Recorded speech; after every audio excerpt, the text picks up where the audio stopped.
live training that I'm doing with Hieu Bui. Hieu, thanks for joining me again. Yes, sir. Last time was so fun. Could do it. Could do it again for like many times. Yeah, it was fun. If you guys missed, Hieu and I did the exact same thing we're doing today last week. And as long as schedule permits, I'd like to try to do these once a week with you, Hieu, because there's so much that you can learn from this because you're watching the process live in action where Hieu and I are going to be on the phones with agents and we're going to be working leads and working deals. So you can see what this looks like, real time. And Yep. uh, and this is all direct to agent, guys. So remember, what Hieu and I are going to be doing over the next 2 hours or so is we're going to be contacting agents with the intent of contracting distressed properties that we can wholesale. And there's different ways that we go about doing this. You're going to get a couple different perspectives. I'm going to show you one method, and you're going to learn from that. Hieu's going to show you a different method. You're going to learn from that. When we look at direct to agent, there's really only a couple different strategies that we can follow. And let's talk about each of these. One would be contacting agents that have listed properties. The goal there would be it's distressed. The seller hired an agent, but they're still motivated to sell, and they're motivated to sell at a discount. So we can go after those properties. That's going to be my objective on this live, is to try to go after those ones. At the same time, we're going after listed properties. We're also networking with that agent so that they will become a go-to bird dog for us with either other properties that they know about or in the future. And then what Hieu's going to do is a little different approach. Hieu is actually going to show how he cold calls agents, and Hieu follows a process where he's constantly networking with these agents, and then he's going to get on the phone with these agents and see what they've got available. He's going to show you what it looks like to talk to them about bird dogging for him and bringing leads to him. And Hieu might even go in his CRM and call an agent who's got a lead, and we'll watch you talk to the lead, underwrite it, and maybe even make the offer, which would be fun to watch. So Yeah. we're going to And cover all these things. Jerry, I want to touch on why this method really works for especially people that's new. And you touch on it a couple times. The first thing is it doesn't require a budget, right? So you can do all hustle and no money with this process because the only thing that it takes is really your time and your energy to get on the phone with many people as possible. And it's actually better than cold calling random homeowners because, and I talk about it a couple times, it's better than cold calling random homeowners because this is professional. They have deals they want to sell. So you're gonna have a better picked up rate because they want to talk to you for the most part. They are earning a commission on selling you a deal. So they are more motivated to talk to you than a random homeowner that you call out of nowhere because you don't even know if that seller want to sell. Yeah. And also, it's like a conversation that can produce like leads for years to come, right? It wasn't like a one and done where you talk to a homeowner, they say no, and you move on. Here, saying no, hearing no from an agent is just a starting point because that agent might have leads months down the line, right? And maybe they have multiple leads for years to come. So a no is just a beginning when we do agent outreach like this. Yeah, good points there. So, guys, this question here, can you explain a bit how we find an agent list to contact? What a great way to start out this conversation or start the show here. I'll go first here, and I'll just show you real quickly here. I'll share my screen, and I'll show you one way that both Hieu and I do this. So I'm in PropWire right now. So if you go to propwire.com, it's free to search in here. So that's great, and download, lists in here. And right now I put in Oakland County, Michigan. Last week I did Macomb County, Michigan. And I picked two lead types here. I stacked MLS active. So these are listed properties. And then I picked a different one this week and I did vacant. So I put vacant and it gave me a list of 61 properties. So these are listed properties with agents that are classified as vacant. So then I would just start working through this list. And again, you can pick multiple things in here that you can stack together. Maybe you just go high equity. Maybe you go absentee owner. Maybe you go out of state. There's lots of different things that you could play around with in here. I'm just going to pick, I think 61 is a great list for today for me to call on. So I'm going to stick with this.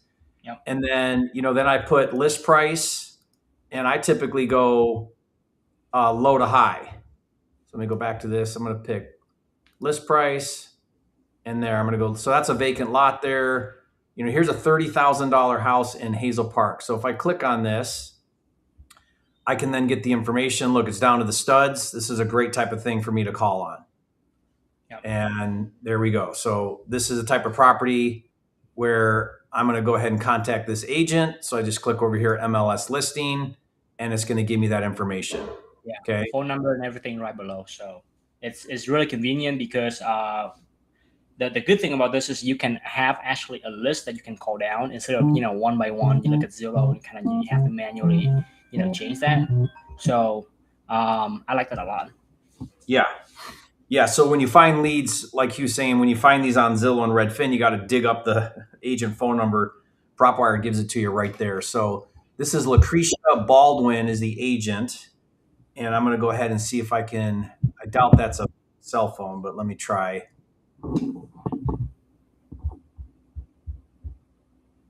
And Hugh and I have to be careful about what we show on our screen because YouTube will take the video down. Quickstart Property Management and the VK agency. For work orders, press 1. If you are looking to buy or sell a house, press 2. If you are looking to... That sounds like an office number, Jerry. Yeah, it is the office number, but there's the mobile listed is 888 number. So I doubt that's her mobile.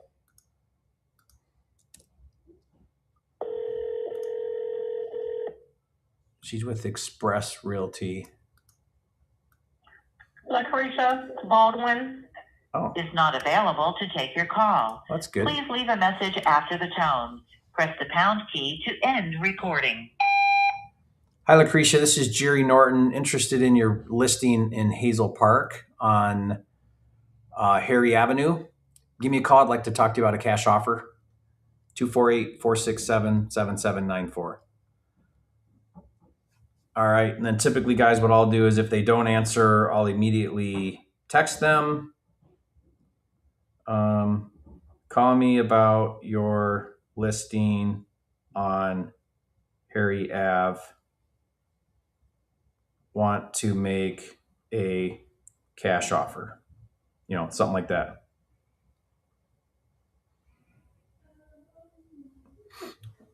Okay. So that's that one. Yep.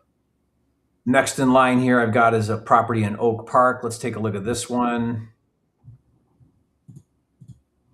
Okay, so remember, all I put was vacant, so I don't know if that means distress. So like this one looks vacant, but like renovated.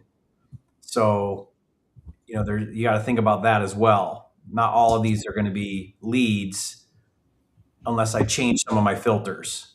Yeah. Right.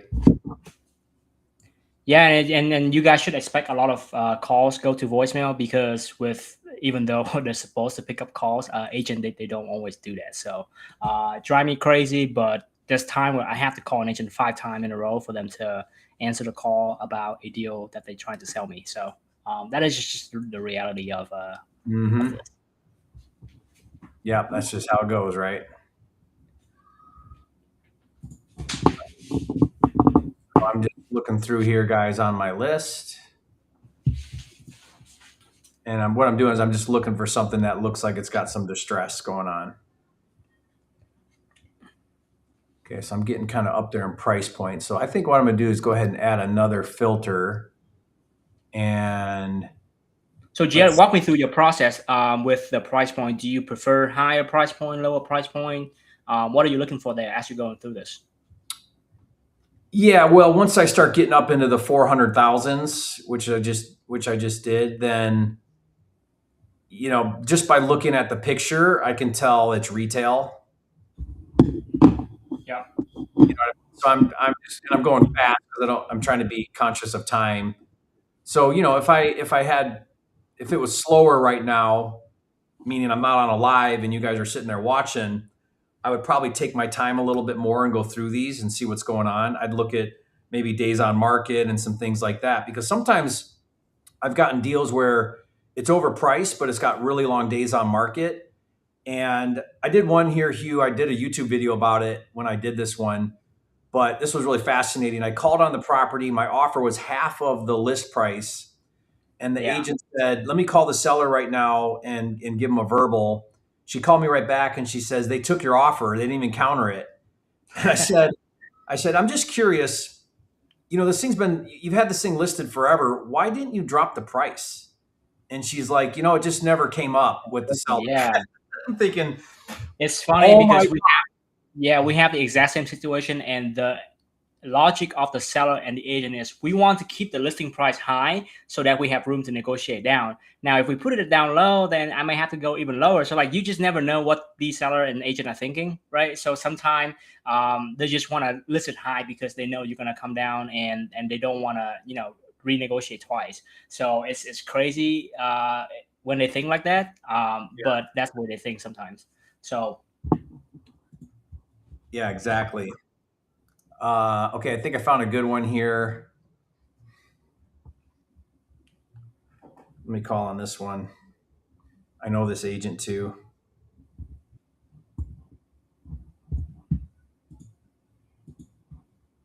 Yeah, if you connected with this agent, text me that address. Okay.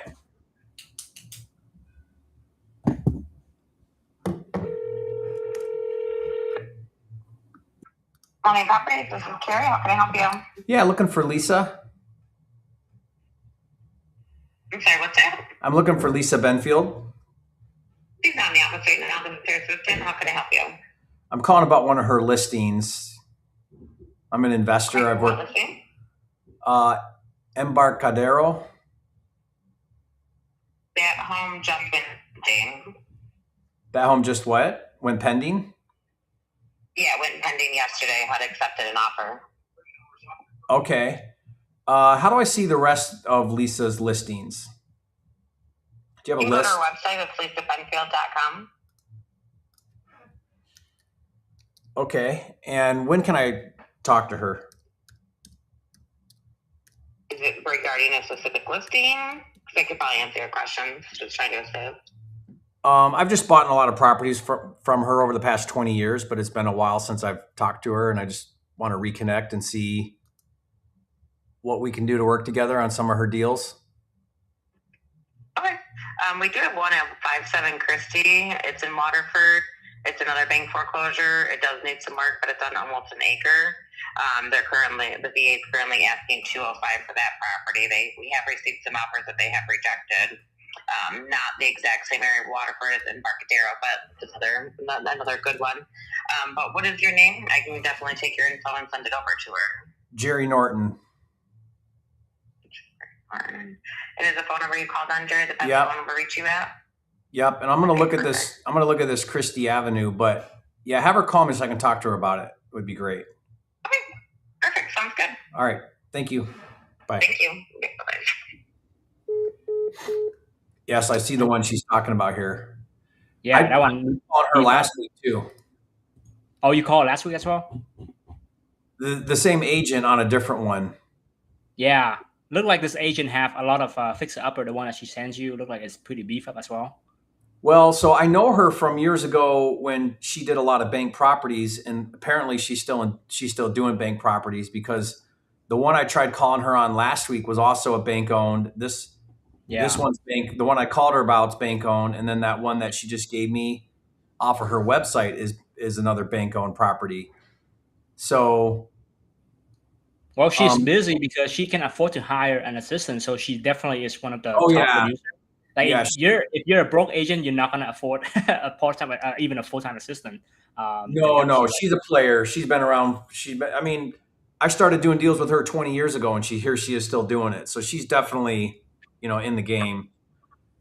Yeah. Doing a lot. But what I need to do is reconnect with her, reestablish an inside connection. Because see, the way that I win big with some of these agents, and the way Hieu wins big with some of these agents, is I've got to create an insider trading type of relationship. I need the inside on stuff.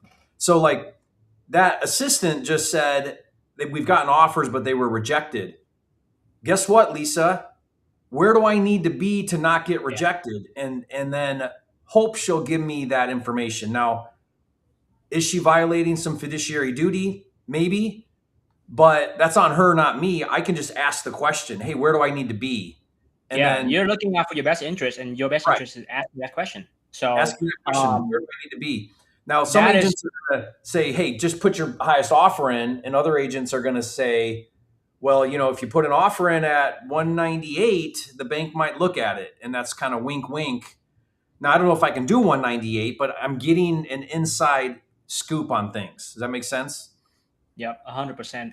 One of my favorite questions to ask agent is, what kind of offers have you turned down? And you see me ask that question so many times during our events, because I don't care what they list the property at. I just want to know what offers have they turned down, because if they list at 200 and they haven't turned down any offers, or they haven't had any offers, then whatever offers I make them will be their best offer, because that's the only one they have, right? Maybe because they list so high they don't even have an offer that they turned down so far. So definitely always ask the questions if you guys are doing discovery calls with these agents on these deals. Yeah, exactly. Yep, so true. Okay, so I'm going to call on another one here, and then if I don't have a great conversation, I'll have you take a turn, Hieu. Yep. I think Dane have a question on how do we go about speaking to agents if we're only looking to establish that relationship for future leads. What say you, Jerry? Let me pull that question up here real quick. Well, so then if you found their number on a listing and you're calling them, you don't have to say, hey, I'm calling you about 123 Main Street because I'm interested in making an offer. You could just call them and say, hey, I see you're an active agent in the area. I'm an investor looking for my next deal. Do you got anything that I can take a look at that's not listed or whatever? So you just tell them the reason you're calling them is a little different. So one of the reasons why I like to source from listed is because I can typically get them on the phone and willing to talk to me. So let's say that the listing is like way off where I need to be, and I'm feeling that out. Like I realize, hey, there's no way I'm going to get this. It's too clean. It's too priced too high. I don't want to come across like I don't want the agent to be turned off because I make a lowball offer. Now they don't call me next time. So what I'll do is I'll say, Hieu did this last week. I'll say, this probably isn't the right property for me, but now that I got you on the phone and we're talking, the next time you sit down on a listing appointment, or what Hieu will say is, I'm looking to keep my crew busy. Do you have anything not listed? And so then you do your pitch. Correct. Yep. It's never about the current listings. It could be, but like most of the time it's not. So you can basically just say, hey, I got your phone number from your listing. That's how I found you. And people will just appreciate an honest answer like that, because it show them that you actually do the research and click on the listing to get the information. You didn't get the information from a giant like database somewhere random, right? You actually look at their listings. Wouldn't be a good fit for you, but you appreciate them actually having this listing for sale. So you want to see if they have something else that you can actually buy. So. Yeah. Yep. So I'm going to call on one where it's priced retail, it's clean looking, but it says that it's trust owned, and it says it's absentee, free and clear, high equity, out of state, vacant, and it's listed on one of our bargain properties, which is why it would be. Doesn't seem like it's a bargain, so this has all those categories. So there's a very low chance that I'm going to get this one because it's priced retail. But I like that it's got all of those things and it's owned in a trust, because that might be an agent that gets other trust properties, or maybe they do probates and things like that. So I'm calling on this one mostly because I want to talk to the agent more than the property. That makes sense? Yep.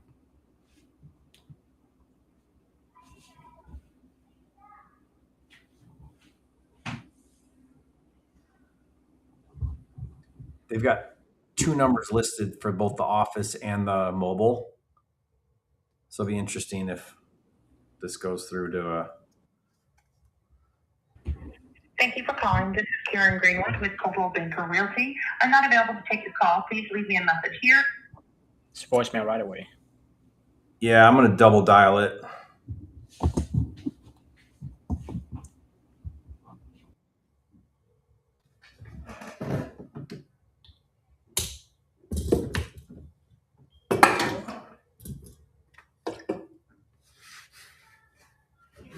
Thank you for calling. This is Karen Greenwood with. Okay, no answer.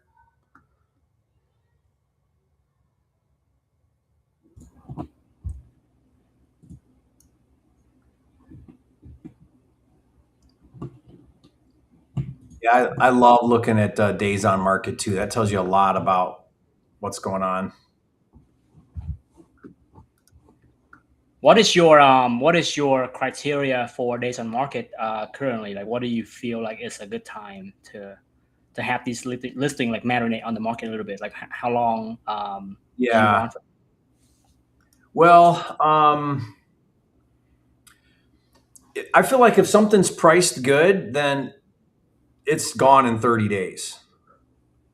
Even in today's slow market, if something's priced right, there's enough demand, at least in Metro Detroit, where stuff moves. If it's priced right, it moves. Nothing sits at affordable prices. At most of these markets that I like to look at. So when I see something out there 90 days, 120 days, if it's halfway decent condition and it's still sitting here 90 days or longer, it's overpriced. I mean, I just instantly know it's overpriced. So I approach that conversation a little different. I'll say, hey, I don't think this is a good fit for me because it's definitely out of my price range. But I see that it's been listed for 200 days. Yeah. So what's going on here? Hold on. So it's just another conversation starter. That's all. Yeah. I really just treat it that way. I treat it like a conversation starter. Something that I started notice recently is sellers has been getting spoiled for the past few years, and they're getting extremely impatient with the current market. What I mean is, I have reached out to a few agents that the days on market has only been like 10 or 14 days, and they're willing to drop the price by 50K because there's just no movement. Like they get so impatient that there's no showing for the past 14 days. They're willing to drop the price. So I used to wait until 30 days to reach out to these listings, but now I lower my threshold to 14 because sometimes you're gonna get right in there where, like, if they wait a little longer, they'll probably get an offer, but they're just so impatient that they're willing to drop the price, even with just 10, 14 days on market. It happened to several of my deals recently that I saw. Yeah. All right, give me 1 second. Let me try one more. You can get something queued up if you don't yet, Hieu. Oh, I have 22 that harassed me over the past few days because I didn't call back. I'm ready to go. Okay, you go ahead now. I'm gonna get. I'll send the text on that one, and I'll get my next one lined up. But why don't you go ahead? Okay.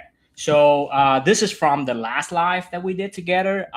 So I sent out a text on July 17, and she replied, say, call me when you're ready. And then I didn't call her because our live ended. And then she followed with me 2 times now on July 19 and July 21. She just wanted to talk to me on the phone.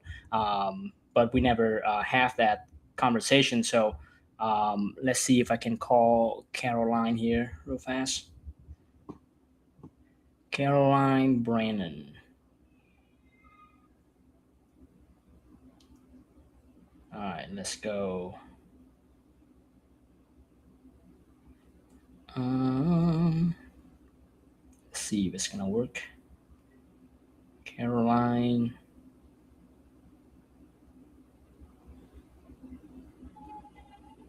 There we go. Huh. Something is wrong with my thing recently. Let me actually just try to call her from my cell phone then. It's gonna be, what is the phone number here? 864-918.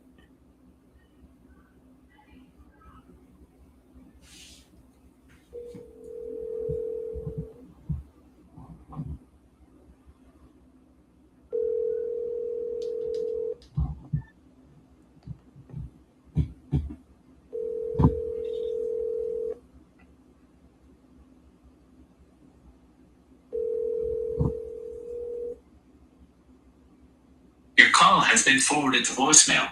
All right, there's no answer. Let's see if she answered this time.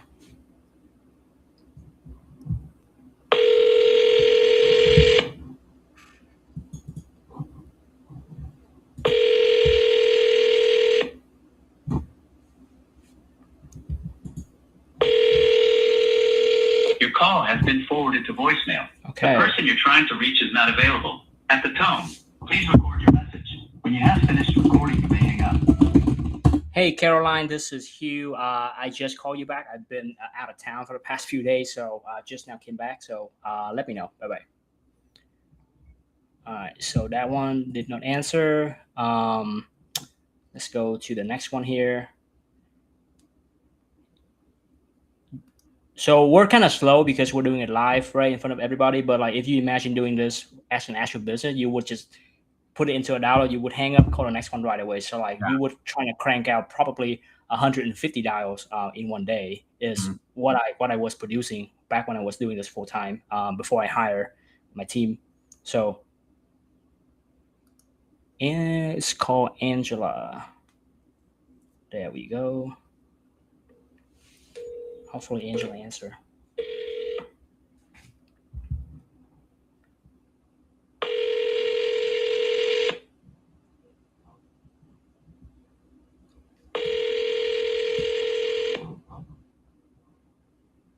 Man, we were having better luck on Friday than Thursday. That's crazy. Mm-hmm.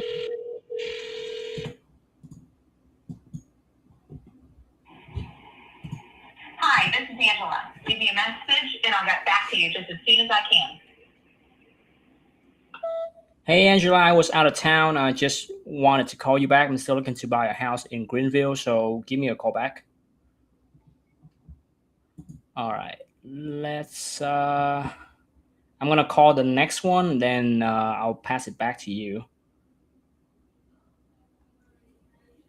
Okay. Dimitri.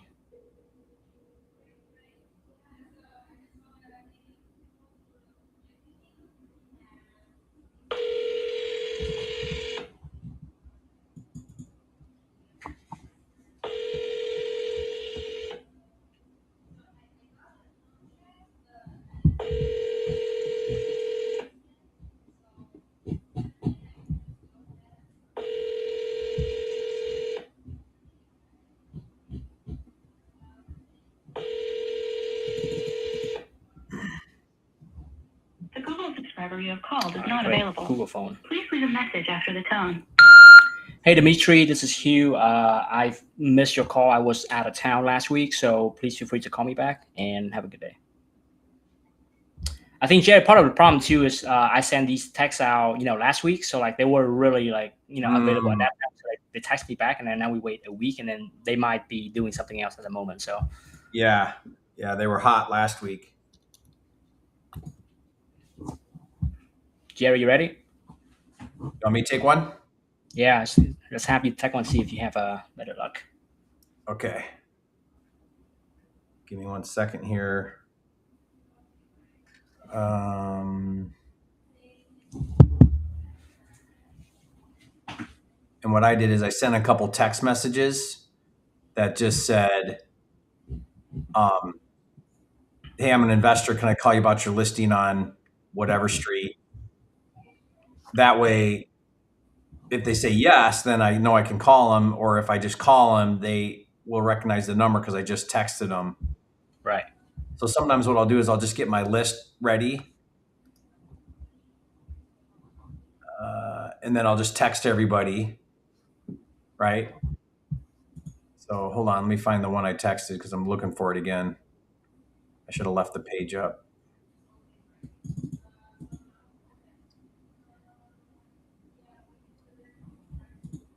Where'd that one go? And you actually text them from your cell phone, right? Like from your iPhone? Yeah, I'm doing that now because we're just, on the live. I'm just working off of that. But like you said, when you're set up and you're really doing this and you're trying to scale, then you're going to use all the automation and drop your whole list. The phone is perfect because that's where everybody can start. Like you don't need a fancy CRM. All you need is just like what Jerry's doing right now. Get your iPhone, plug and play. Yep. Then you can upgrade later on when you have tractions and you have proof of concept.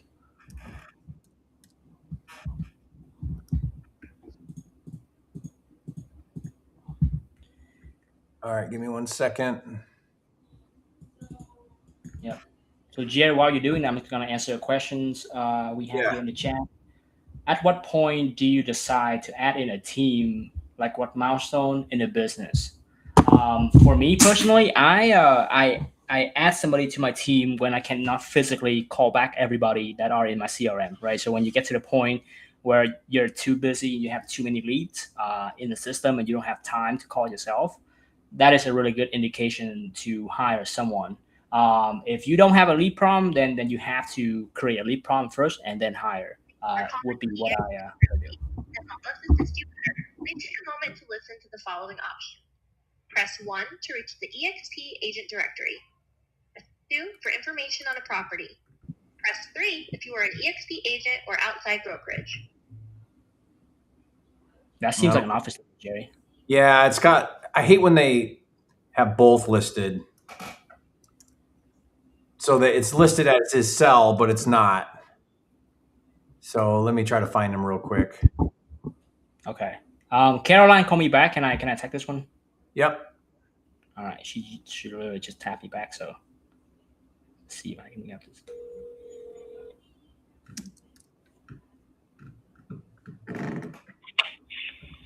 Hello? Hey, this is Caroline with Casey Group Real Estate. Are you kidding me? She literally just called me. Let's try a double tap.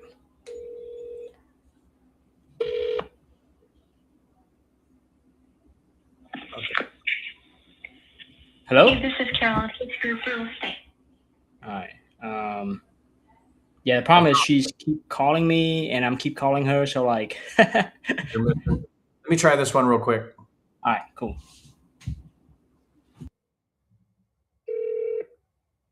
The person you are calling is protected by UMail. To connect your call, press 7-3. 7-3? Please say your name and we'll try to connect you. Jerry, cash buyer. Thank you. Please stay on the line. I hate these phone It's services. like they're trying so hard to not do business. You have to make it I know. extremely hard to people to get a hold of them. I can't even imagine being in sales and make it hard to get a hold of me. Hello. Yeah, hi Carlo. It's Jerry Norton. How are you, sir? Good. Good. Calling you about your listing on Veronica. Okay. So I'm an investor looking at this. I've been looking for my next project. What can you tell me about this? How is it? Is this a good one for an investor? You're looking for flips, correct? Yeah, I mostly flip. Yeah, we'll hold some stuff if it makes sense, but mostly flip. Yeah. Yeah. I don't think that there's much room, if anything, in that one because it's already been, basically it's got, good bones. It's already been freshened up, cleaned up. The kitchen isn't new, but it was updated like 15 years ago, so it's not original. But, it's already been somewhat updated. I don't know how much more of a spread there is in there if you were to, try to do new kitchen and bath and so on and so forth. So I know who you are. I think we've done one or two in the past together, but I don't think that this would work for what you're trying to do, Jerry. Yeah. What's the play here then? Buy it and refinance and hold it as a rental? Is that what you're is that your buyer you're looking for? This would be more of a long-term if it was an investor. Buy and hold, but okay. We're really, I think the ideal customer for this is a primary resident. Okay. Yeah. Well, is the owner an investor? Are you representing an investor on this one? Yes, that's correct. Yeah. Okay. Well, what else do you got? I'm looking for something. Do you have anything that's like coming up, not listed yet, that I could take a look at? I don't. I think I know your model, and I don't think I have anything that would be ideal for you. Like because they've already these investors that I've got in Detroit basically bought them. I'm just giving you a hypothetical, but they bought them when the market was lower, like at 40,000, put 10,000 into it, and then rented it out for 6 years at 1,000 a month. Got all their money back, and they were hoping that at least the price wouldn't go down, which it didn't. They've been pleasantly surprised to find that the prices even went up 30 to 50 or 100% in some cases, and then they're owed nothing on them. So now they're cashing out. But as far as a flip goes or what you want to do, I don't really have anything that would meet that model, Jerry. Well, I work with a lot of other investors. So even if, I mean, really, I'm just looking for something discounted that I can pay cash for. It's got room in there for me to do something. I've got a huge network in Metro Detroit of other investors. So sometimes I pass it off to them for a couple $1,000.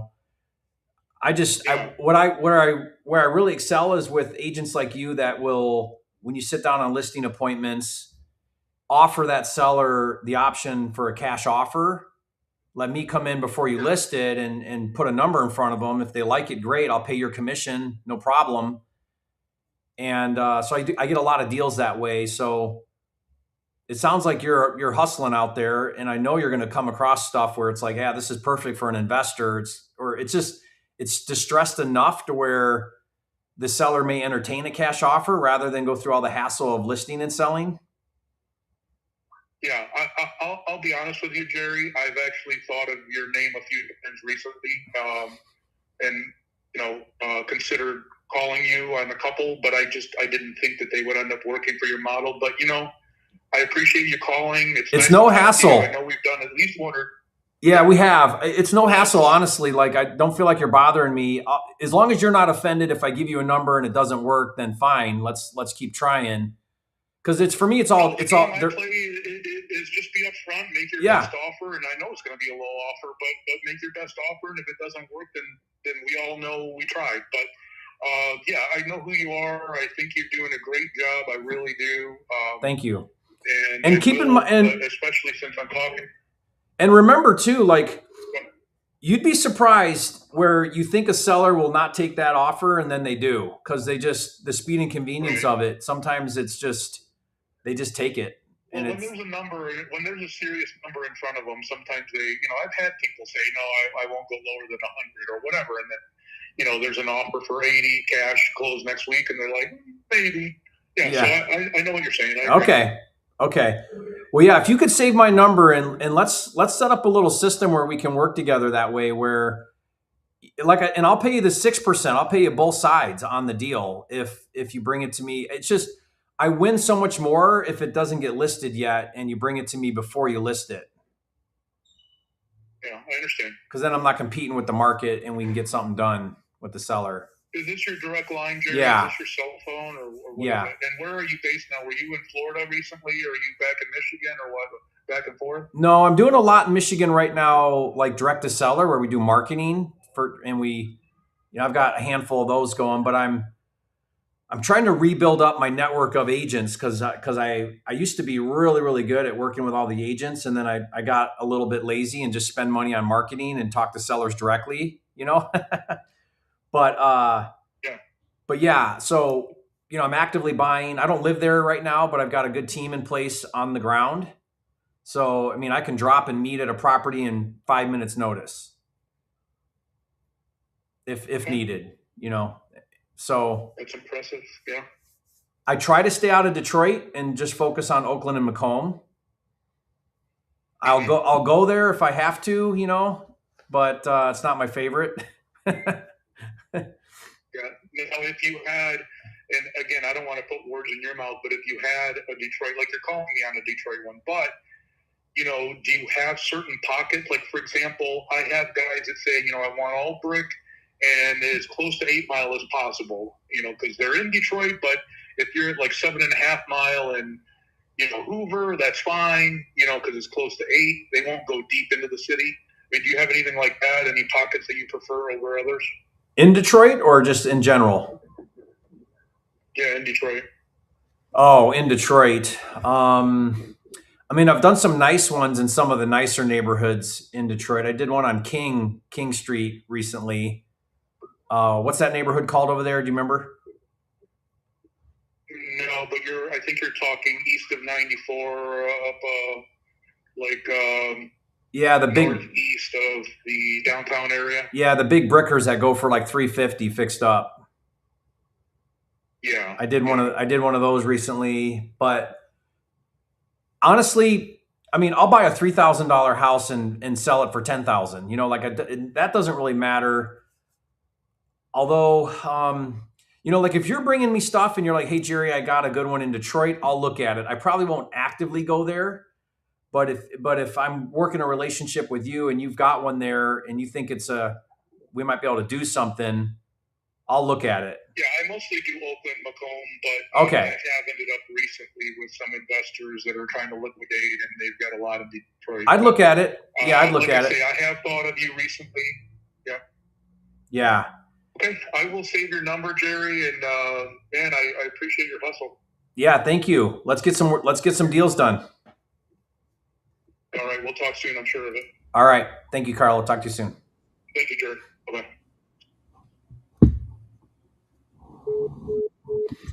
Yeah. All right. Well, that was the right conversation. I like to overcome the objection that he has, that because agents sometimes they have limiting beliefs. They don't understand that, you know, if you make the right offers at the right time, the seller might go for it. So I like that you overcome the objection by telling them, like, you don't know until you do.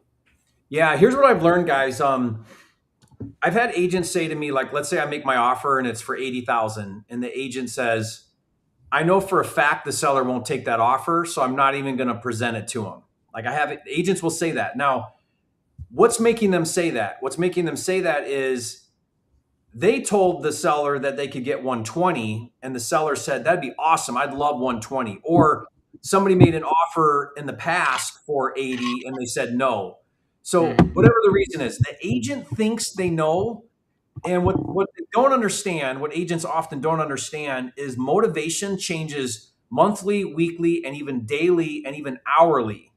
So they may say no yesterday to 80 and say yes today to 80. That happens because they wake up today and all of a sudden they're like, "Man, I'm so tired of that property. I just got my tax bill in the mail," or "I got a call from the city that someone broke the window," or "I need the money really badly because last night my mom called me and she has cancer." You just don't know. You never know. The number one cardinal sin in real estate is to put yourself in the seller's shoes. Don't ever do that.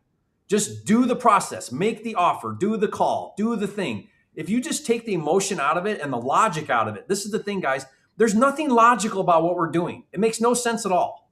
Because why in the world would someone sell a property for 80,000 if they just did a little bit of extra work and could get 120,000? And people who think that way suck at this business. What you got to do is you got to say, if I talk to enough people and I hit a seller at the right time where all the stars align and they want the money more than they want the waiting and the work, and they'll say yes.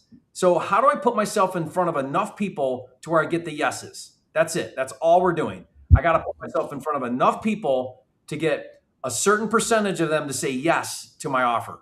And you do that enough times and you're doing deals every month. Yeah. Jerry, and also I ran into the same situation where an agent don't want to present my offer because they just have they just think they know that the seller will say no.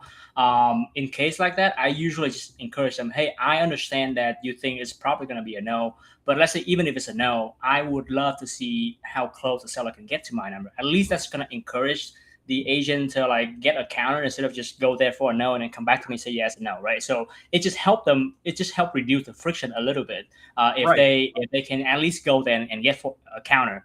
And you know, it's like the go for no. You know, "Hey, agent, call the seller. I agree with you. They're going to say no, but what if they counter at something I could actually come up to? What if they do? Let's go for a counter. Let's put the offer.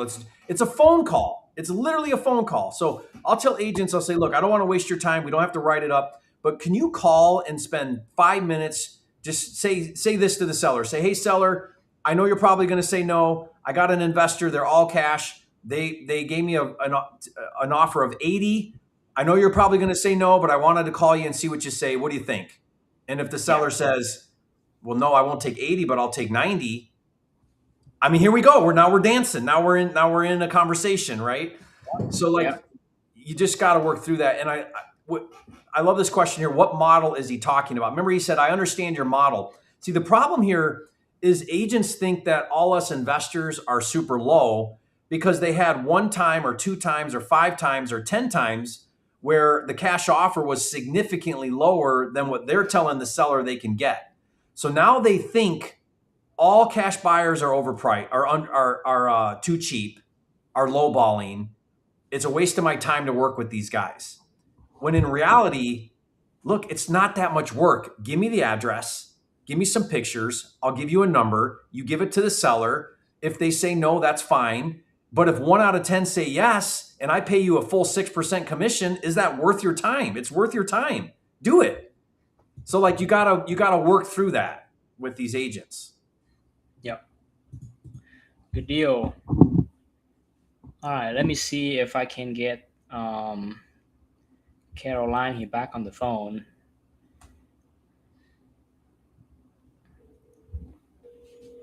Hopefully it's ring this time.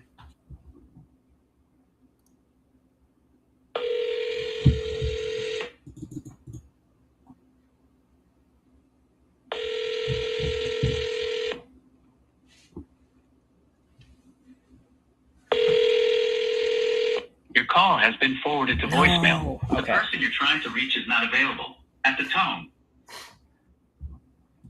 Let's Hey, go. Hey, are you okay, Hugh? If I call one, I got a text back. Let's go. Let's go. It's actually the guy I just talked to. This is crazy. Oh, now he has something. Yeah. Hey, Jerry. Hey, I just saw your text. Tell me about it.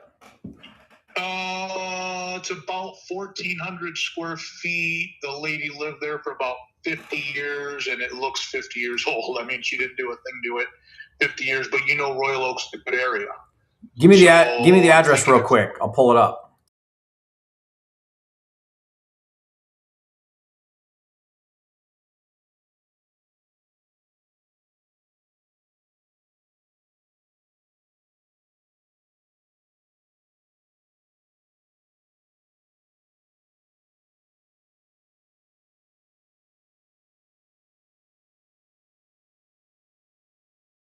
Okay, and you said Royal Oak.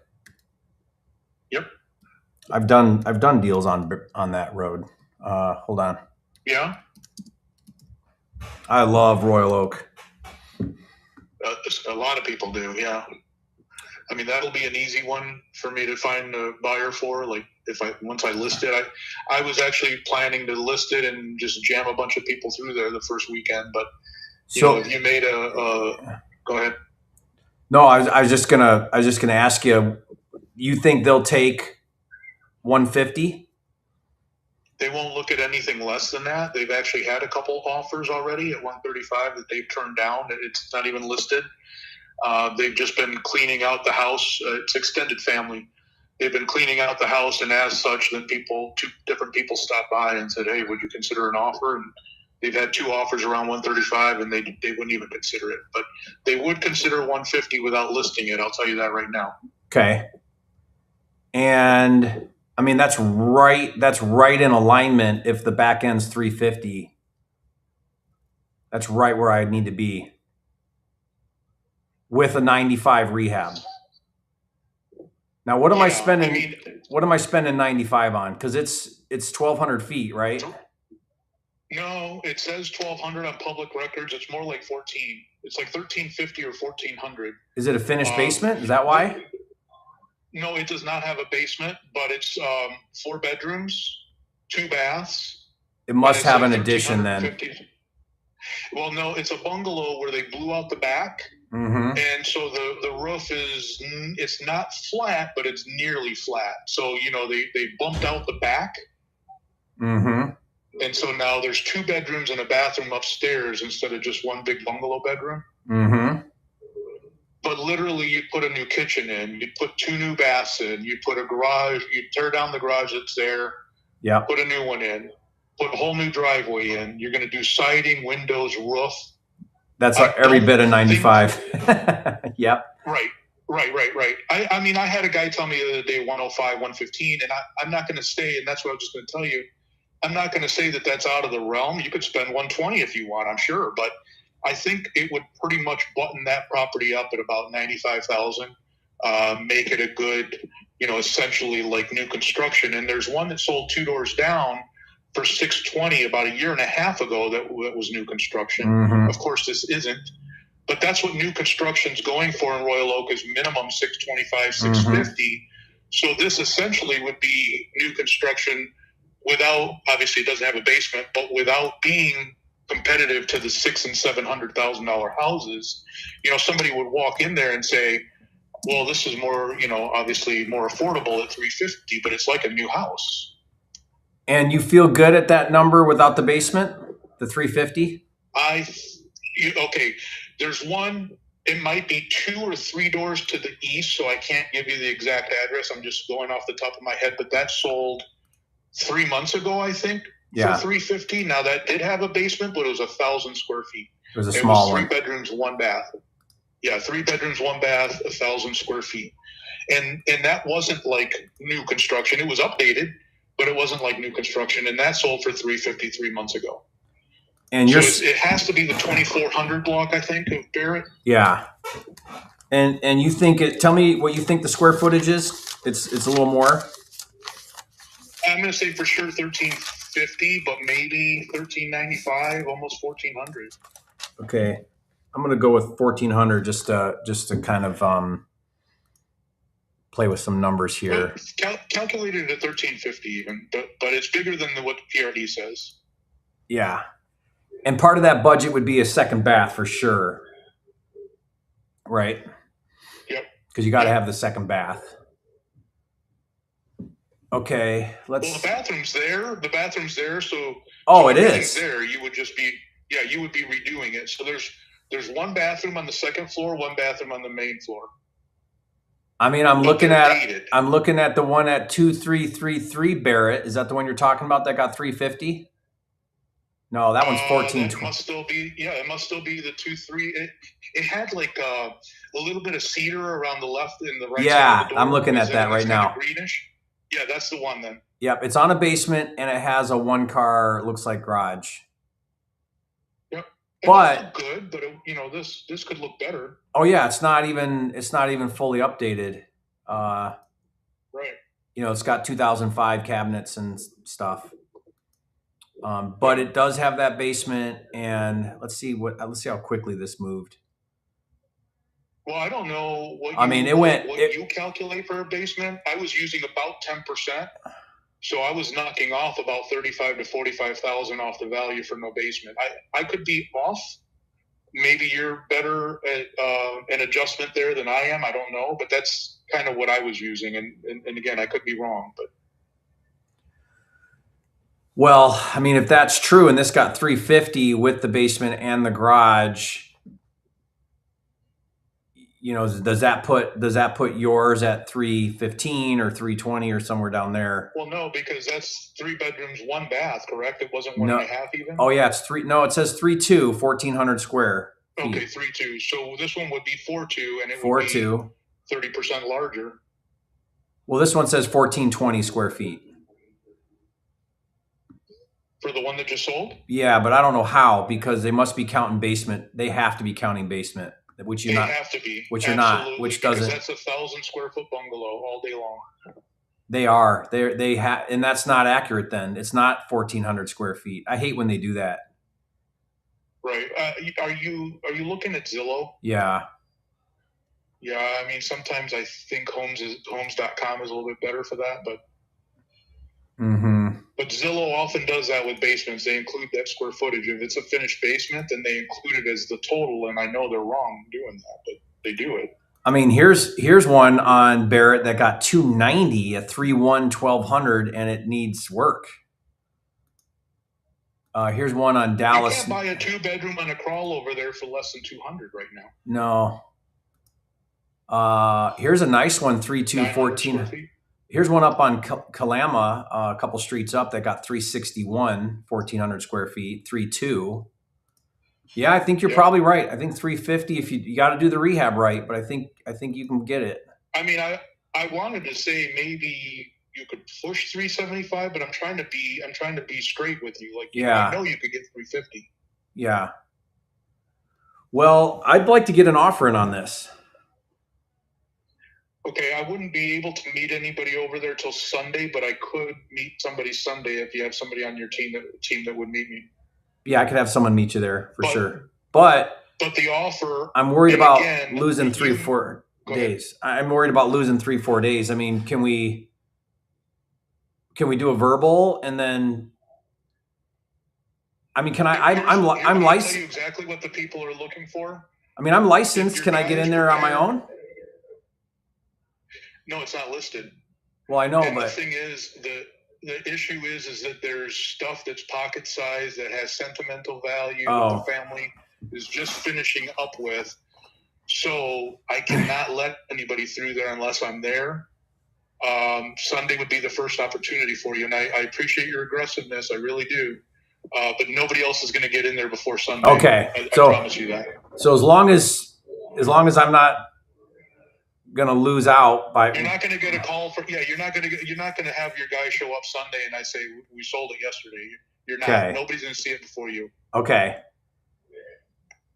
And if you don't want it, great, that's fine. But I thought of that when we hung up. I'm like, damn it, I should have mentioned that. But I don't have it listed. That's why it wasn't at the forefront of my brain. That's why I need to call you more often and check in. No, that's all right. I was just telling my daughter who wants to get licensed here soon who you were. I said, he's a real estate influencer. He does courses. I mean, I know he is. Okay. Yeah. She just subscribed to your YouTube. Oh. So yeah, let's tell her thank you. Get somebody to meet me Sunday. Yeah. Okay. Yeah. What time? Sunday. Have them prepared to inspect or do whatever they got to do so that your offer is firm. Right. They want a quick closing with like no contingencies, and you got it. And I'm just being straightforward with you here. If it's 150 as is, closing in like a week with no inspection, you're gonna get it. Okay. You're gonna get it. We won't list it. Okay. But otherwise, they want me to list it because they think we can get more than 150. But obviously, then I have to get 160. How do we do? If we do 150? How do we do commissions? That's a good question. I would probably just have you send me a referral fee or something. Because I want you to get paid, so you like working with me. I just need to know if I have to build it in. I don't remember working with you before, but that's actually a good thing. I mean, I know we've done like 2 deals together, and I don't remember it being bad. So, I remember the bad ones. I do. So, because if I cover you on 3%, that'd be 4,500, but that would mean I need to be at 145. That way I land it. Yeah. Yeah. You know what I mean? But because if we do this off market and you don't list it, is the seller still going to pay you a commission, or it's all got to be talked about? No, like I say, it's extended family. So I was trying to avoid that for them. But if you, so send me 3% after the fact and your numbers work, then we're good. Okay. We're good. And I don't know if you would let me list it on the back end for you and I would give you a discount, but that's what I do with a lot of investors that flip with me. I mean, I'm like, on the back end. I mean, we do it ourselves and I pay my guy 1%, but if that's okay with you. I'd work with you on that, Jerry. Okay.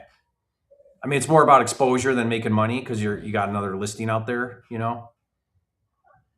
Correct, and I do a lot.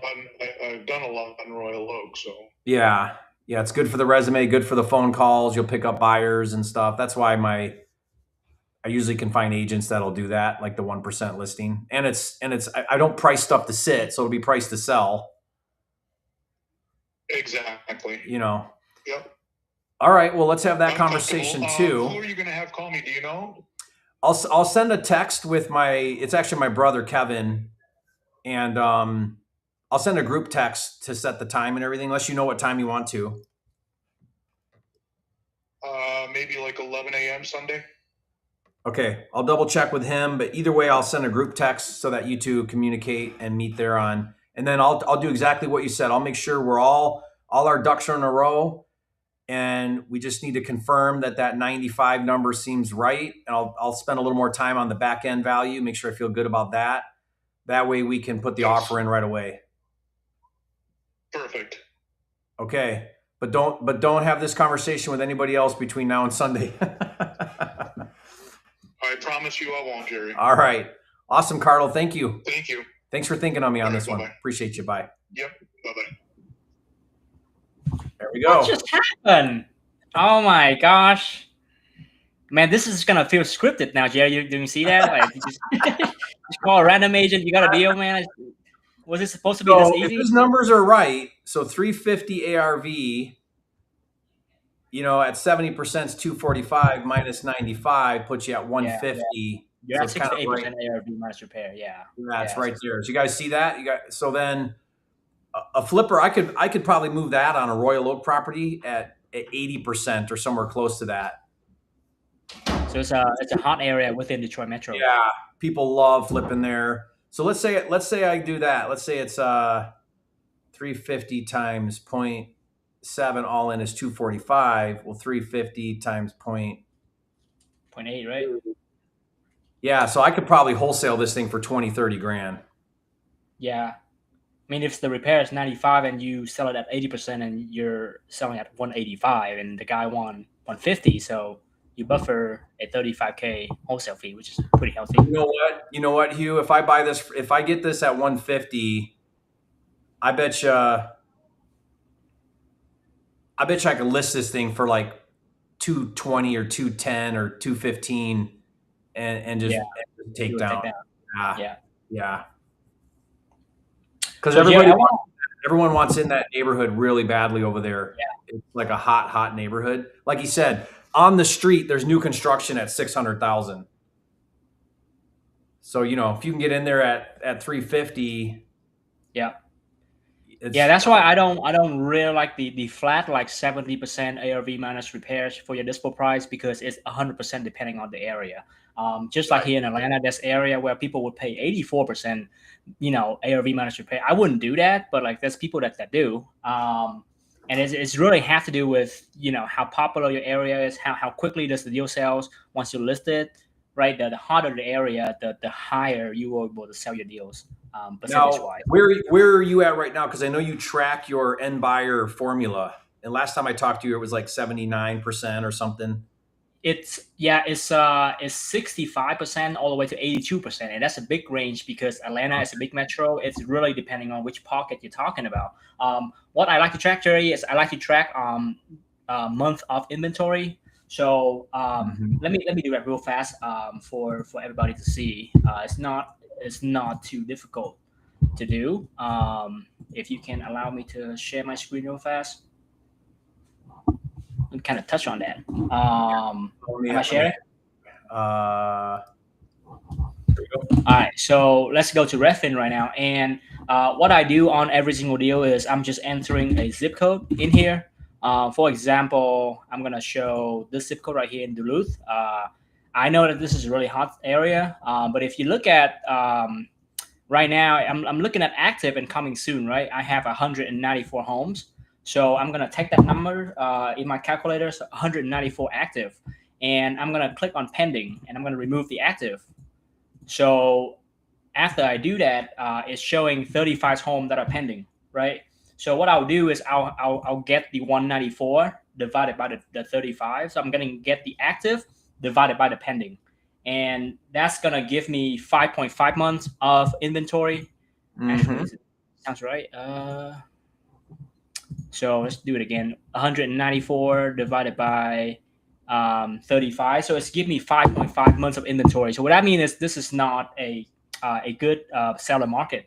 What I'm looking for usually is if we have less than 3 months of inventory, meaning if the active divided by pending is less than 3, then I know that it's a really hot market right now. People are selling the home really fast, and I can price my deals more aggressively. Now, between 4 and 6 is what I call a neutral market, where I have to price my home in the median range, maybe about 75%, 77%.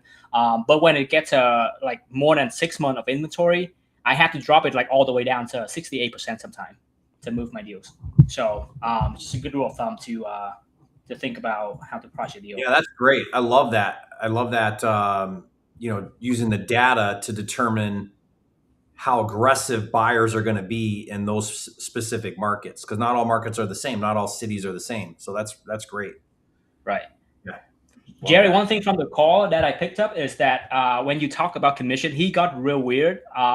And I think what happened here is he's listing for a family member. So he doesn't want the family member to know that he's making a commission on this. That's why he's telling you, hey, can you pay me a referral fee? Can we try to do it outside of closing? AKA, I don't want my family to know I'm taking the money on this deal, right? So that's something I picked up on. That's why like the agent want to make money, but they don't really want it to show on the statement. That's why they don't want to like appear that they make money on this. So what's your place going to be with this for the offer? Well, so what I wanted to say to him is when you say that they'll take 150, that 150 factoring in that they would pay you a 3% commission, because if they are, then really they're going to net 145. 45. Yep. So what's going on here? And do are you looking to get, because some agents are like, man, if I got 4,500 and I don't have to list this and I get to work with you and we get a deal done, great. Maybe we talk about the back end listing or whatever. Other agents are like, no, I've got my 3% locked in with the seller. And now I'm looking for you to also pay me 3%, which I do all the time. So I'm fine with that. Like if I were an agent, I would probably do that. I would be like, hey, work with you. I'll get you in there. I'll meet you on Sunday, but I'm expecting to make money here. And I've already got 3% from the seller. I want 3% from you. I want to double dip this thing. Otherwise, what incentive do I have? I might as well list it and see if I can get more than 150. Yeah. But I already have 3%. So what's the benefit to me of working with you? So you guys, you got to use the psychology of money here. And so I asked, I'm just like, well, how do we handle commissions? And I try really hard to push for the agent making more money, even if they're like, I'd be fine if I just got 3% on this one. And they sort of say it like that. In my mind, I'm like, I want this guy to call me every single time.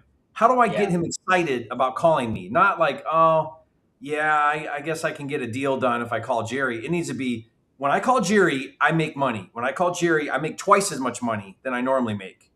Yeah. And that's why I really want to make sure he gets paid. So what I would like to do is I'd like to say, hey, listen, I'm going to cover your 3%. Let's go in at 145. I'll cover you to 3%, but see if you can get the seller to also give you 3%. Like I'm going to try to get him 6% if I can. Yeah, because if the plan is to list the property anyways, they have to pay a commission regardless, right? Yeah. Like, you're just not going to list a home and not pay commissions, So even if it's a family member, he's not going to work for free. I'm assuming like there's no reason for him to like work a listing and don't get paid. So there's got to be paid already. Not only that, but they're going to pay the full 6% because they're going to pay him 3% and a buyer's agent 3%. Yeah. So let's say he gets 160. That's 10 grand. So 160 listed is the same as 150 not listed. Yeah, for sure. I think I would try, if I were in your shoe, I would try to like honor his request, because it seems like he want to get paid outside of closing for whatever reason, and he trusts you enough for you to do that. So most agents don't. They want to get paid on paper, but like it's like, hey, like if you don't want it to show on the closing statement, I can honor that. I can pay you, a referral fee outside of closing. I can do you a 3%, but you should really try to like convince the seller to pay you 3%, because if you go on market, they have to pay at minimum 3% anyway. So like trying to get paid on 3%, I'll pay you 3% outside of escrow. This way you earn 6% total. Right. Now, technically, a real estate agent shouldn't get paid outside of closing because it should go through their broker and their broker gets their cut. But that's on them, not us. Yeah. If something were to happen, they would get in trouble, not us. We're just paying, because I would call it consulting and 1099. But again, this is his idea, not your idea, right? He's the one who Yeah. So, wow, this is amazing. This is why we do this, guys. Literally, like half an hour ago, he would say, "I don't think I have anything that works for you." Like this is kind of go to show. You just have to constantly remind the agent, like, be more open-minded. Yep. Totally. Man, that's such a good call. Okay, great. And also, I like the fact that he voluntarily tell you that that the seller turned down 135. Like he didn't have to tell you that, but he did. Um, and now, when you came in at 145, technically you already know you're the best offer so far, right? Even if you come in at 140, like you still technically is the best offer. So, like knowing what offer they have in the past, Yeah. such a strong move, right? Because Yeah.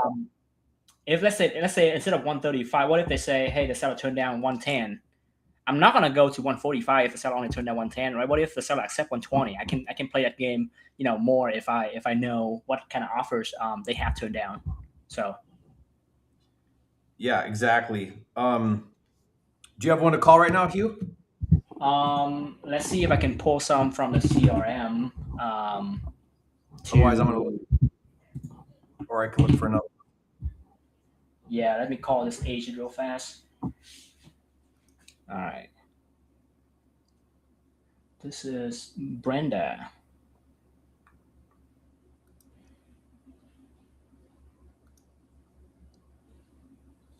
Brenda Lopez.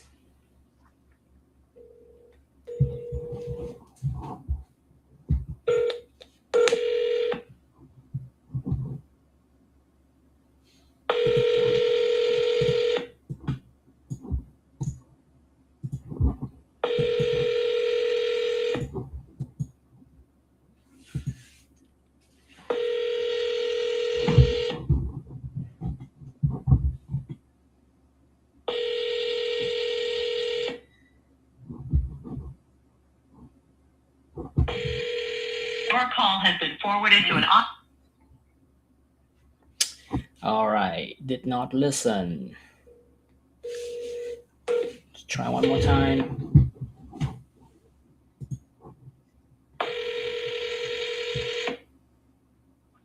Hello, this is Brenda. Hey, Brenda, this is Hugh. How are you? Hello? Hello? Hey, Brenda, can you hear me? Yes. Hey, this is Hugh. I actually received your number from my colleague Kevin. I think you sent him a deal on 6 Elliott Circle, but he's out right now. yes. So Yes. we're from the same company, so I'm just trying to cover for for him while he's out. Look Okay. like this one is on Elliott Circle in Rome, right? Correct. Awesome. And I'm looking at a 3-bedroom, 1 bath, 900 square feet. That sounds about right. Yes. Yes. Okay, cool. Good deal. Can you catch me up to speed a little bit with the seller situation on this one? I don't know much about it because it's completely off market. It's all I know is it needs a good bit of work. Okay. When you say it needs work, what do you mean by that? I know she said like all the inside needs to be remodeled. I don't know much of the details yet because I haven't been able to talk to her. I know she said that he'll probably take less for it. Okay, gotcha. And to clarify, the listing agent is your broker, and you would represent me as a buyer, right? So that's 2 separate agents. Correct. Okay. Correct. Makes sense. And what is the asking price right now that they can take? He wants 120. She thinks that's overpriced at that point. That's what she said, that she does believe that he'll take less. But Okay. he does want to try his luck for the 120. Yeah. I see. Yeah, I'm looking at Zillow right now, and I see that Zillow valued this at 155. And we all know Zillow is not 100% accurate, but sometimes most of the time it get pretty close to the range of the resale value. So I'm thinking, if we can resell this one a little higher than 155, but we have to do a full rehab to it. It's just like you said, 120. There's just not room for a flipper to make any kind of margin. So. That's kind of what I'm thinking on this one. So, do you have any photos from your broker at all on this? No, but I can stop by today and get some. Yeah, okay. I think the best thing you can do for me is get me some photos. This way I can learn more about the condition and give you an accurate number here. And I'm assuming on this one, the seller would pay both commission, right? The seller and the buyer commission? Correct. Okay. Correct. Awesome. Yeah, I don't have a buyer agent, so obviously you would represent me and be good with that. Let me see here. Anything else I need to know about this property here before I let you go? Not that I know, but I could definitely find out more details. Okay, if you can help me, really two things. Right now, I need the photos, and also if you can ask the broker, like really realistically, like what's the best price the seller can give me, because at 120 right now, it's really hard for me to take this number to my underwriting partners and convince them to even look at this because they're just too far off. So it's really not make them like prioritize this one. So if you can help me ask them like realistically, like what's the best number they can do, it would really help me speed this up. Okay, yeah. All right, awesome. Appreciate you, Brenda. Thank you so much. Thank you. Bye. All right. Jerry, on this one is a buyer agent. So usually I would try to dive like super deep into the motivations and whatnot, but like she wouldn't know anything. She didn't even look at the house just yet. So it's kind of limited on what we can do. I think the best thing we can do is just ask for the photos and have them see if they can get a lower price. On a 150K estimate, they're asking 120, so I already know like there's no way. We need to be lower. So Okay. How often does that happen with a buyer's agent? Pretty rare. I think only 20% of the deal come from buyer agents. But we just know like if it's buyer agent, I'm not going to spend 10 minutes on a call because they just don't have any information. Usually they don't even talk to the seller. So I'm trying to keep it like straight to the point with the buyer agent. Question about photos, question about price, and then we just shoot out an offer and see what happens. I would try harder if this is actually a listing agent. All right, I'm gonna give this guy a call here, Hugh. It's the same number he's got listed for the office, and I double checked it on Realtor.com too. So let's see if he. But this looks like a good one. Thank you for calling Glover Agency. This is Ainsley speaking. Yeah, I'm looking for Jeff Glover. Alrighty, was it in regards to one of our properties? Yeah, one of his listings in East Point. Alrighty, do you have the property address on hand by chance? 22754 Almond. Alrighty, so that one is being taken care of by Agent Ryan, so I can transfer over to his line for more information. He's the listing agent? Yep, so Jeff oversees all of our listings here at our agency, Oh. but Ryan is going to be the best point of contact for Okay. info. And you said it was Ryan or Brian? Ryan with an R. Okay, what's his last name? McCauley, spelled McAulay. Ryan McCauley. Okay. Are you transferring me to his cell phone? Yep. Okay, can you give me that number too? Because I'll text him if he doesn't answer. You got it. Give me 1 second to pull his number up. Alrighty, Ryan's number is 586-453-8187. Thank you. And then, are you an agent or a possible buyer for this property? I'm a buyer, investor. Okay. What was your first and last name? Jerry Norton. Alrighty. And then my last question before I transfer you over is, how did you hear about the property? I saw it Online listed. somewhere? It's listed. Okay. Alrighty, give me 1 moment and then I'll transfer you over to Ryan. Thank you. Can you help me make a peanut butter juice, Chris? Motivated professional would like to join See the your number turn. one Because wholesaling look, team in Michigan. Hi, I'm Realtor I'm Jeff live on the Glover, internet. and we're Hello, you're Ryan McCauley, Director with Glover Agency. I'm not available at the moment, but the best way to reach me is to send a text message, or you can leave a voicemail, and I'll make sure to get back with you as soon as possible. Thanks, and have a great day.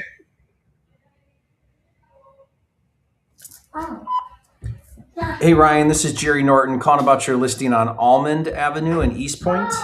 I'd like to look at this as an investment, so make a cash offer. Give me a call back, please, 248-467-7794. I'll send you a text as well. She asked if I'd make her a peanut butter and jelly sandwich. Don't you see I'm live right now? Bring it to me. Sure, I'll make it while Hugh's calling somebody. Okay. I like this one because the very first sentence on the description, Hugh, says investment opportunity. There we go. Because So I much like for getting 3%. Right? targeting It's just, investors. yeah. All right. Before I forget, I'm just going to send this guy a quick text. And did you guys catch how whenever they do those transfers, always get them to give you the number, because right now I would not know what his number is. Correct. Yes. And they have the same number for the office and the mobile, Jerry? Online. Gosh. See, like these agents really try. Not only that, here's how stupid this is. The listing is Jeffrey Glover, which he's a team, obviously. Yeah. And he has all the listings. All the listings go in his name. And then he has sub agents under him that basically get probably like 1% out of the 3%, or maybe half, maybe 1.5%. Mm-hmm. And those agents, they do that because now they become like, I'm the top selling agent in the entire company. They get points. Yeah, they get points for selling a home. Right, and they're basically a broker within a brokerage, because they have sub agents that are working under them. But it makes it really difficult because I got to call him, find out who the actual agent is that's handling the listing, and go through this whole process every time. They should have put a co-listing on the listing. You can call Some of them do that, which is smart. I like when they do that. Okay, so let me just send the text real quick.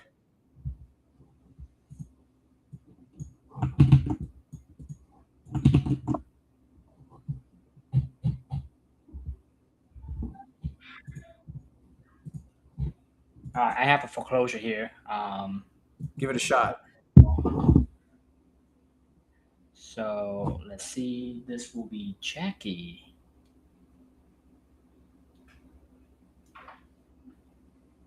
Are you live?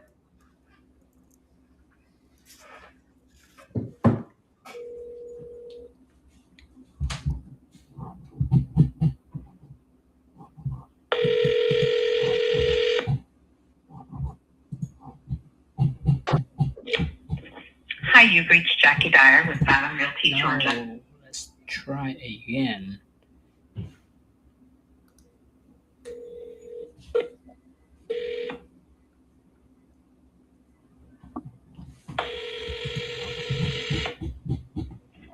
Hi, you've reached Jackie Dyer with Vacant Realty, Georgia. I'm unable to take your call right now. Please leave a message or shoot me a text and I'll get back with you right away. Thanks.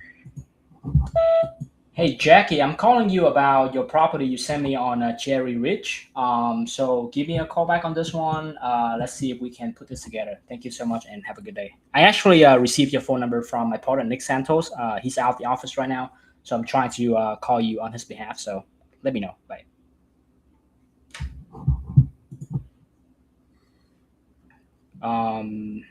You have something else you can go, Jerry? Let me text the agent. Yeah, let me look for something right now.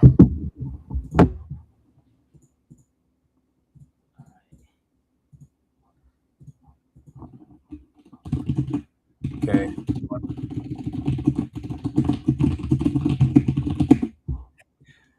I've never met anybody that types as fast as you. It's the sound that makes it sound. It sounds fast because of the mechanical keyboard. Is that what it is? Yeah. It's like you probably go through like a keyboard like once a month. All right, here we go. I'm going to try this one. Calls may be monitored for quality purposes. Hello, Inside Realty. This is Chris. How can I help you? Hi, Chris. I'm trying to get a hold of Evduza Ramaj. Evduza's not available at the moment. I'm your assistant. How can I help you? I'm calling about one of his listings. I'm an investor. Is there a way I can get a hold of his cell phone? She is not available, but which property are you calling about? Shaner Road in Warren. Okay. Were you interested in the property or? Yeah, but I usually work directly with the listing agent, not with a buyer's agent. Okay, well, she's the owner and the listing agent. Perfect. All the more reason. That's the one I want to. That's the person I want to talk to. I'm an investor and I'm all cash. Okay. Have you seen the property? No, I'm calling to get some information. Okay. What type of information are you looking for? I can help you with that. Well, what do you think it needs in work? What do you think it'll get on the back end? Is this something that would fit for me to go look at? I also see that they'll take seller financing, so I wanted to talk about that. Okay. Yeah. So, Are you taking turns on the phone to field buyer agent calls, or what's your role? I'm her assistant. Oh, okay. So working with you is working with her. Yeah. Got it. Okay. I just want to make sure I don't create the wrong expectation with a buyer's agent. Oh yeah, no. Okay. I'm just her assistant. Yeah. Okay. So maybe tell me what's going on here. This is corporate owned. Is that right? No, it's personal owned by her. Oh, okay. Oh yeah, you told me that. I don't know why I said that. I'm looking at the wrong thing. But she'll take this on creative financing with 10% down or 15% down, looks like. Yes, she will. Okay. Yeah, land contract.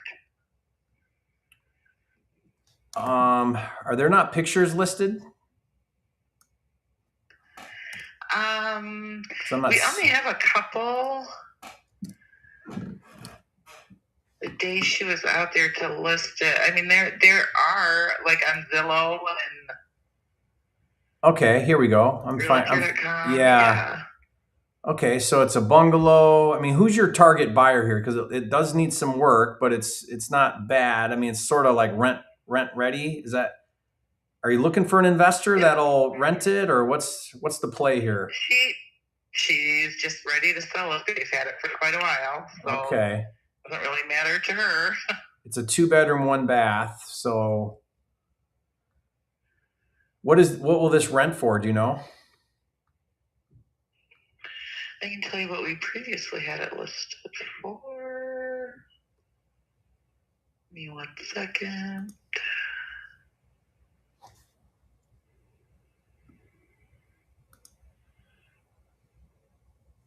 Let me ask you this. Why do you think it hasn't sold in 52 days on market? That, I couldn't tell you. I thought it was going to go for sure. Because you started out at 109, dropped it to 99, and now it's been sitting at 99 for about 6 weeks. Right. Yeah. Right. Okay.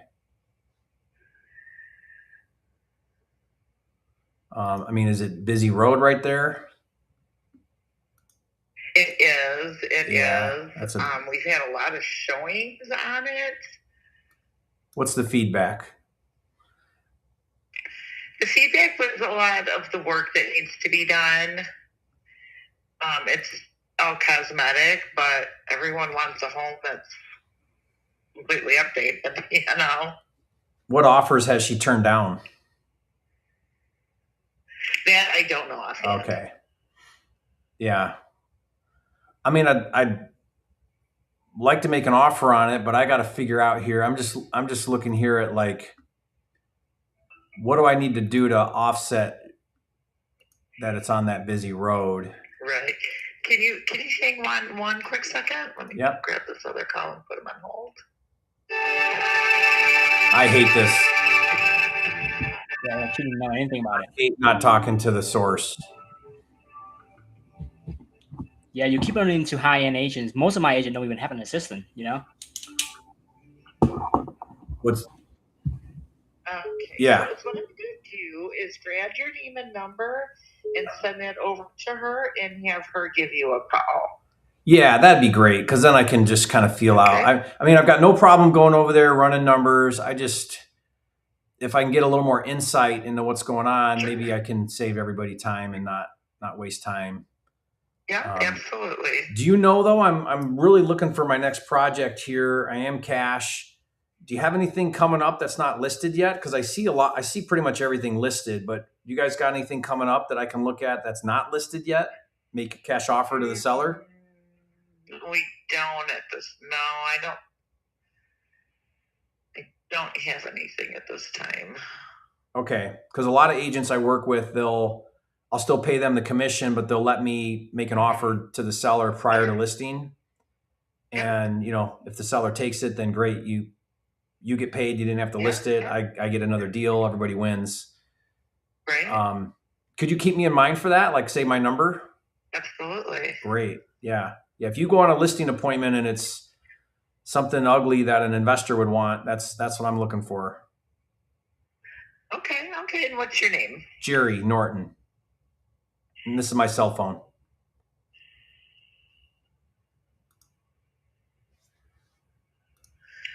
Okay, and I am going to send this over to her and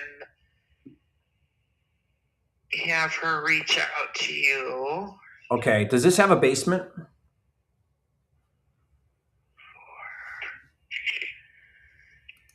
Do you know? Trainer does not. It's on a crawl. Crawl and no garage, or is that a garage back there? It is. It's an oversized shed. Yeah, it's not a garage. Yeah, so that's probably part of the problem is no garage, no basement, 2-bedroom, small. But anyway, yeah, if you could have her reach me, tell her if I don't answer, then because I'm on the phone a lot, to just shoot me a text and I'll call her back. Sure. Okay, perfect. Let's see if we can get something done. Right.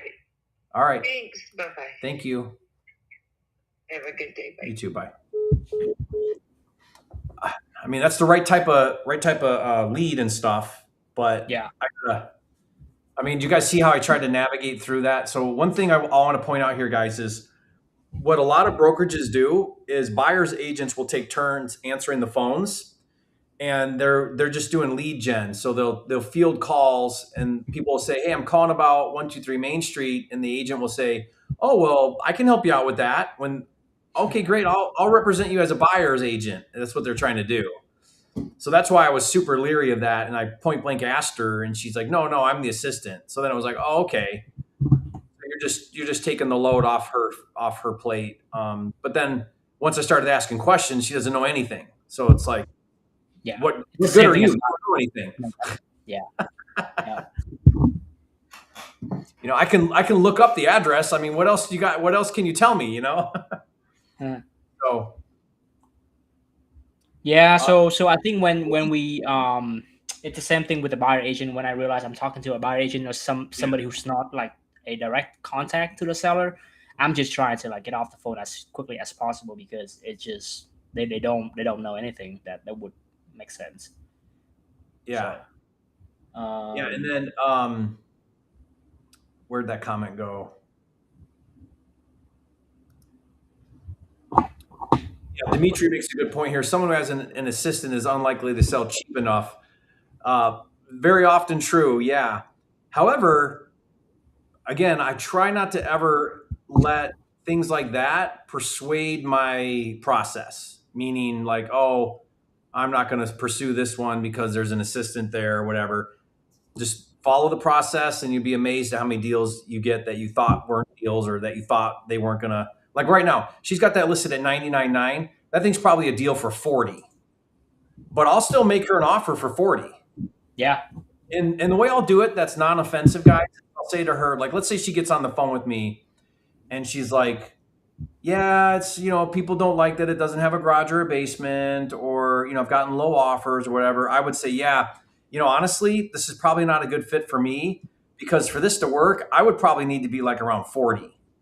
Now, I just made my offer without making my offer because I'm acknowledging that you're going to say no, but here's what I would do. Here's where I would be. And then the reason why I do that is because now she knows my number and she may say, well, if you did 50 cash, I might consider it. Or she might say, well, there's no way that's way too low. I've gotten offers for 60. And then, a month later, no one buys it and she calls me back and says, does your offer for 40 still stand? And guys, just to show you how true this is. So I don't know if you guys have been following any of my recent videos, but I did a video about a difficult seller. And if you guys listen to that call, it's a clip from Calling Sellers with RJ Bates. And this was a tired landlord and they were super rude to me on the phone. And I made my offer at 125 and he said, there's no way. And he's like, you guys are all the same. You're going to lock it up and this and that. And I said, well, what's your counter? and he wouldn't counter. Well, a week later, he texts me and he says, I'll take your 125. So here I had this like super rude. There's no way I'm selling it for 125. A week later, I sent him the contract. I'm waiting for him to sign it for 125. So like, you just don't know how things play out, guys. Just do the process and trust the system. Trust the process. Yep, 100%. All right, so let's see if I have luck with this agent here. Iman.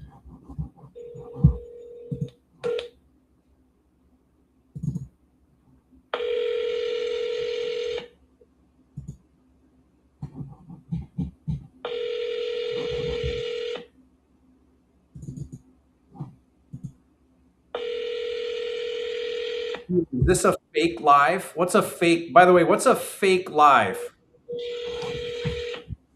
Yeah, 100% scripted for sure. Yeah, it's a fake live. Into voice. Hey, oh, go ahead. Oh, did you hang up? Oh, yeah, I hang up. He didn't pick up.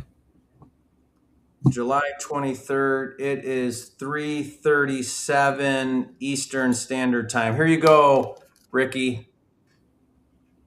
July 23rd, 2026, 3:37 Eastern Standard Time for our fake live. Me and Hieu making up phone calls. Yeah, we have nothing better to do, guys, than scripting. Yeah, this is true, Dimitri. I'm going to put it. I love people who are clearly distressed yet rude and hang up because there is no competition. In a way, like on that distressed seller call, I'm like, look, I don't know how else you want to sell houses. You don't like my number. You don't like my process. You have a counter. Hello? Yes. Iman? Yes. Hi. Okay. Yeah, this is Hieu. I actually got your number from my assistant, Michelle. She mentioned to me that you have a property you're trying to sell in Snellville on Malvern Drive. Yes. Awesome. Yeah, she just texted over to me, so I wanted to give you a call on that. So just trying to confirm, this looked like a 4-bedroom, 2-bath, like a split level around 1,700 square feet. Yes, correct. Awesome. Yeah, so we never talked before, but I'm an investor. So part of what I do is buy homes that need some work and trying to see if we have room to improve them and just resell them for a margin, right? Keep the lights on for the family. So when she sent me this one. I'm sorry, I lost you. What you said, I'm sorry. Oh, I was saying that we never talked before, so I just want to let you know I'm an investor in town, and I'm looking at this as a purchase to see if we can, make a deal on this to basically buy and put some work to it, and hopefully make a profit when I resell. So just trying to call you, see if it's a good fit. Did I catch you at a bad time? I know you are fine. Just to clarify, it's not my listing. And did the owner reach out to me if I can find him a buyer? I see. So definitely it's a good deal. I believe we can get from him. So, and he motivated to sell. He's looking for cash buyer, which I believe most investors go with the cash buyer. I see. With the cash offer. So yeah, that's would be great. I don't mind at all to present you if he doesn't have an agent. Okay, awesome. I actually see this home listed, recently on market, and I'm assuming you're not the one who listed online, right? A few weeks ago. You're talking about this particular listing we're talking about? I think it's for sale by owners because I believe he put it himself. Right. Yeah, it was for sale by owner, but then before that, somebody put it on market. So, anyways, don't really matter. I'm just curious to see if that was you, but if not, that's fine. Can you catch me up to speed a little bit with the seller situation on this one? Like what's going on?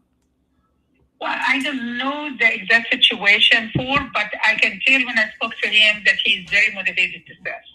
Okay, gotcha. And he has two offers. He mentioned that he has 2 cash offers, but I don't know how much. I don't know how low or how the cash offer, but it seems like he's still open for more. Yeah, I mean, I know this area really well. Snellville is a good area, and it's looked like a nice home. So, what made him want to sell this?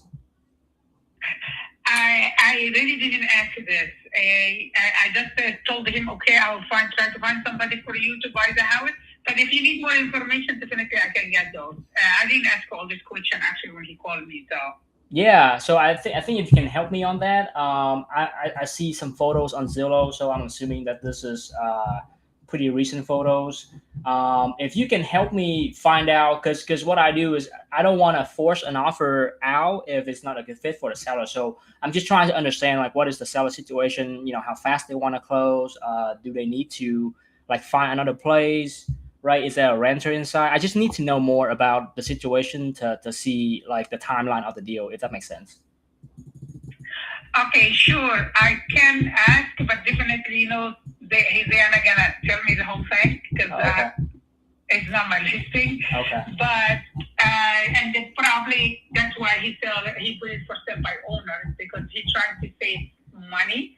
He could be I'm sure he want to move because he lives in a house. Yeah. So I can ask him more details, or I don't know if this will help. Yeah. But my opinion as a real estate agent is that people can put any offer they want to. And I have one listing in Austell, Marietta, Oh. and I get Okay. crazy offers sometimes. Still, I always tell people when they ask me, just come up with your offer. If we don't like it, we'll say no. And sometimes I propose a number based in, I know my seller is very motivated to sell. But You're talking about this one or the one in Austell? The one in Austell is 4470 Austell Road. And the zip code is Georgia, Austell, Georgia, with zip code 30106. Okay. It's just expensive. And I told him not because you purchased expensive, and the agent that will help you didn't tell you that fixer, the other one is fixer. So you need to fix it. But this one here, the particular one in Snellville that you called me about, I think it needs just a makeup, or it needs to be some touch up, or maybe you remodel it to make it look more attractive. But Snellville is a good area. A lot of people love city. Yeah, the one in Snellville. The reason why I think I don't know if it makes sense because if you can look at the history, I think they tried to sell it on the market for 285, and they didn't get like it took them a while. They withdrawn it, right, and now they want even higher price when they couldn't even sell it for 285. So I don't know if my offer would make sense to them. Because you mentioned they received offers already, and I just don't want you to send them something that even lower than what they have already. So I think if you, for the one in Snellville, if you can help me find out what kind of offers they receive already and turn out, at least this way we know where we're at and we can draft the offer accordingly, right? So what number you have in mind? I don't. And if you want me to present to you, we have to be honest together because this is like that's confidential conversation. But what offer you have in mind, and I don't want to, because he's not going to reveal how much unless if he just going to say this. But I doubt it if he would say, but I still can ask him. No problem. Since you are serious to make an offer, I can call him and say I have a client who is serious to make an offer. And but we don't want to make an offer that will not meet the two offers that he told me. So because he's really interested, but he wanted something that makes sense too. Yeah. So I may ask him and see how maybe he would say. I don't know. Some people would say anything. Yeah. I don't. Will know. Mm-hmm. I don't know exactly where I need to be to the dollar because I didn't spend the time to run the numbers, but I can tell you from just looking at the area as a whole, like I would need to be for sure like under 250. Now exactly where do I need to be? I don't know yet, but like just seeing that he put it out for sale at 305 when he couldn't sell it at 285, right? And I know already that I have to be below 250. It's kind of make it hard for me to. Because I'm a soft guy, I don't want to offend people, so that's why I'm just hoping that if we at least know like where the seller mind is at, then it's just help me navigate the conversation a little better than just blindly like shoot out something, Right. So, but I can tell you from the quick number, it's got to be lower than 250 right off the bat. Okay. Okay. Well, thank you so much for being honest with me, because actually, if we want to work together, we have to be honest. Yeah. And I'm not going to mention this, by the way. You may be lucky to get it less than what you even think. So I will talk to him. If that's your best number to reach back to you. Yeah, for sure. And before we hang up, tell me more about this Austell Road property here that you have listed, because it seems to be a good fit as well. Because I'm looking for properties that need work, and this one looks like it need a lot of love. So what's going on with this one? What's the story? Well, this one is really a good property. The street is really nice, and my client purchased it. He's not investor. He just purchased a couple houses to rent, but he's not like a big investor like you guys buying, living, and fixing and all this. He's not that. That is why when he purchased this one, he has a son. He's a doctor. So he was in the medical school at that time, but he just graduated last month. Okay. So he was planning to open it as a clinic for his son. Oh. But it needs work, which for people like him probably be hard to get the contractor to do all this work. What is the foundation? No foundation issues at all in this property. Mm-hmm. And the only thing, I walked the property myself. It's a hardwood floor, but of course it's deteriorated. It needs new floor, hardwood floor. Right. It's not like the floor is, I mean, you know what I mean, the hardwood floor. Yeah. And they need the wall. Some of the wall is being like removed or something. The sheet rock. She talks so much. But when you look inside the wall, you would be surprised. It's not all that. It looks clean and nice and everything. I was like, wow, that looks good. Yeah, I can see that it needs a lot of love on this one. And you mentioned that the seller is an investor who bought this for his son, who's like want to open a practice, but changed his mind. Okay, gotcha. Yeah.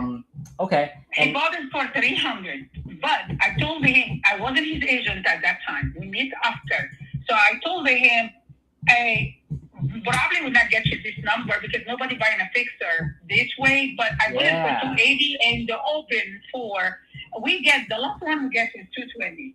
Okay. Actually, but he rejected. But I told him, if you get this again, you may have to consider look into or accept it. So if you like it, it's really great property and great investment. If you like it, that's great. We can negotiate. You give me a number. Right. If I don't like it, I will say no. We'll take this. Because that's what I've been negotiating with somebody. Every day he come up with extra 20,000. I'm waiting on him to get the right number. Yeah. How long ago was the 220K offer that he turned down? Was it last week or a few months ago? Like a month ago. Okay, so he might change his mind then. Yeah, I think let me run numbers on this one and see where I land. Now, obviously, I don't have a buyer agent, so if we do something together, I would love for you to represent my side as well. This way, you can keep both sides of the commission if you're open to help me write an offer. Absolutely, I will. Absolutely. Okay. And I was going to be fair. You'll be my customer. He is my client, but that's fine. Told him enough about how the situation and needs fix. And to be honest with you, the agent wasn't honest who bought this for him because nobody buys fixers that price. And he needs work. He overpaid for it. Yeah. And also, does he have a mortgage on this one, or did he get so rich he buy it cash? No, it's paid off actually. No mortgage. No mortgage. Okay. Yeah. Okay. Then it makes sense. He just told me that we were talking last week, and he said, "I don't care if it sits for too long." I was like, "But why? You've been leaving money sitting there." So I was like, "No." He definitely flexible. He said, "Okay, I will see what the next offer comes." Okay. Yeah. At least if he doesn't have a mortgage, and he can afford to take a loss on this one, because if he accepts 220, then look like he's gonna walk away with a loss here. But obviously he got scammed by the previous agent who sold him the house, so it's kind of unfortunate. But at least it make it possible for me to run some numbers and see where I can land. Because if you told me if he owe like 280, then there's nothing I can do for a situation like this. So it's good that he has some room to negotiate. So let me run some numbers on this one, and I will send you my contact information when I hang up, so you can save me and let's stay in touch. Yes, absolutely. Well, your name again? I'm sorry, I missed your name. Yeah, my name is Hieu Bui. I will send you my contact card right now with my email Hieu Bui? and Facebook. Yeah, add me on there too if you're on there. Sure. Thank you so much. Right, thank you, I will get back with you. I will give the owner a call for the level 1 if you're Yes. still interested, and then we will go from there. All right, sounds good. Thank you so much. Bye-bye. Thanks. Bye-bye. Bye. Man, this agent is like talking for sure. Great follow. Did you see how motivated she was to double dip? Right. Yeah. He's like, oh, no problem. I'll take it. Of course, I'll help you write the offer. That's what you want. That's the kind of agent you want. Highly motivated to double dip. Yeah. She sent me 2 properties. The first one is a for sale by owner. But I don't think it makes sense on that one because it's been on the market for an even lower price, and he didn't agree to sell it. I can definitely let me share my screen real fast to show you guys what I see here when I was on the phone. If that's okay with you, Jerry. Yep. See if it's going to show up. Does it show up? Ask for it again. Yeah. Let's see. Stop, share, boom. There you go. So this is what I'm looking at here. She mentioned it was a for sale by owner earlier at 305, and this is probably how the agent found the seller. Some agent just scout for FSBO and contact the seller directly. But it doesn't make sense for me because look like it has been listed at 288 for at least a month, and they couldn't sell it. Then he took it off the market and he's trying to sell it himself for a higher price.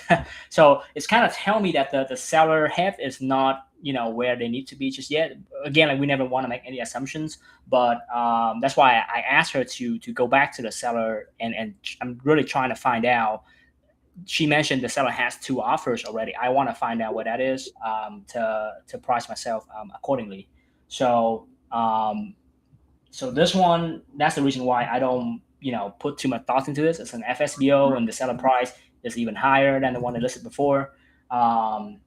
So we'll see. And I'm trying, Jerry, I'm trying my best to find out the motivation on the call. Trying to ask her a few times, but in this case, she didn't know. On the other case, on the second property, she know a lot about it, the other property, and then she just basically go on about like how an investor bought this for his son, pay all cash for it, and couldn't sell. So if you ask the right question, and if the agent truly know the story, they most of the time they'll tell you, and you can kind of use it to see, okay, is it a motivated seller or not? So on the second call, she even go as far as telling me the seller rejected 220, but might be open to it now. Right. So we can definitely use that because if she think that the seller might accept 220, I have no reason to submit 230. I would try at 220 or lower. Right. Yeah. Yeah. I like how you asked, hey, what offers have they said no to? And she was like, well, what's your offer? And you're like, I don't know. Because you're trying to understand where they're saying no at. So that way, where the market's at, where you would need to be. And it's such a great way to sort of reverse engineer what's going on. Right.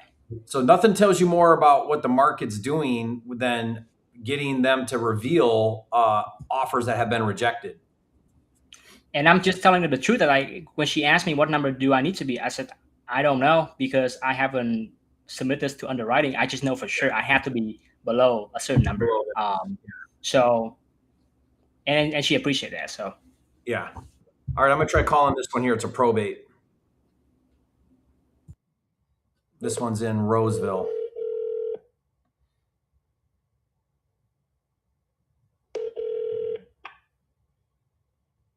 Real estate, this is Megan. Yes, hi, I'm looking for Stephen Dobbs. Okay, do you mind if I give you his cell phone number? I'm not able to change him right now. Yeah, I thought that's what I called, but go ahead, give me that number. Okay, give me 1 second.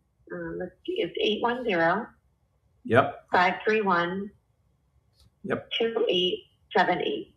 Thank you. No problem. Bye-bye. Okay, bye.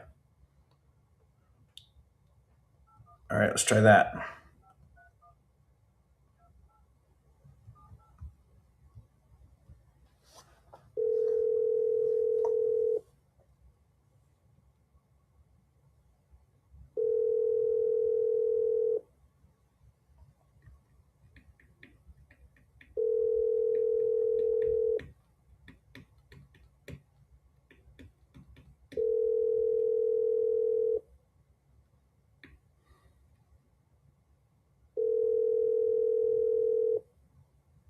Your call has been forwarded to voicemail.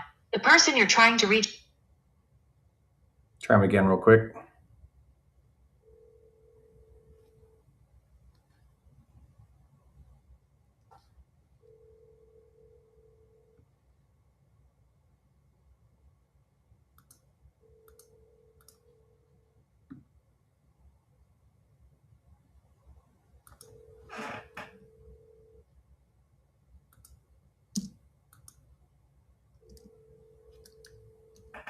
Your call has been forwarded to voicemail. The person you're trying to reach is not available.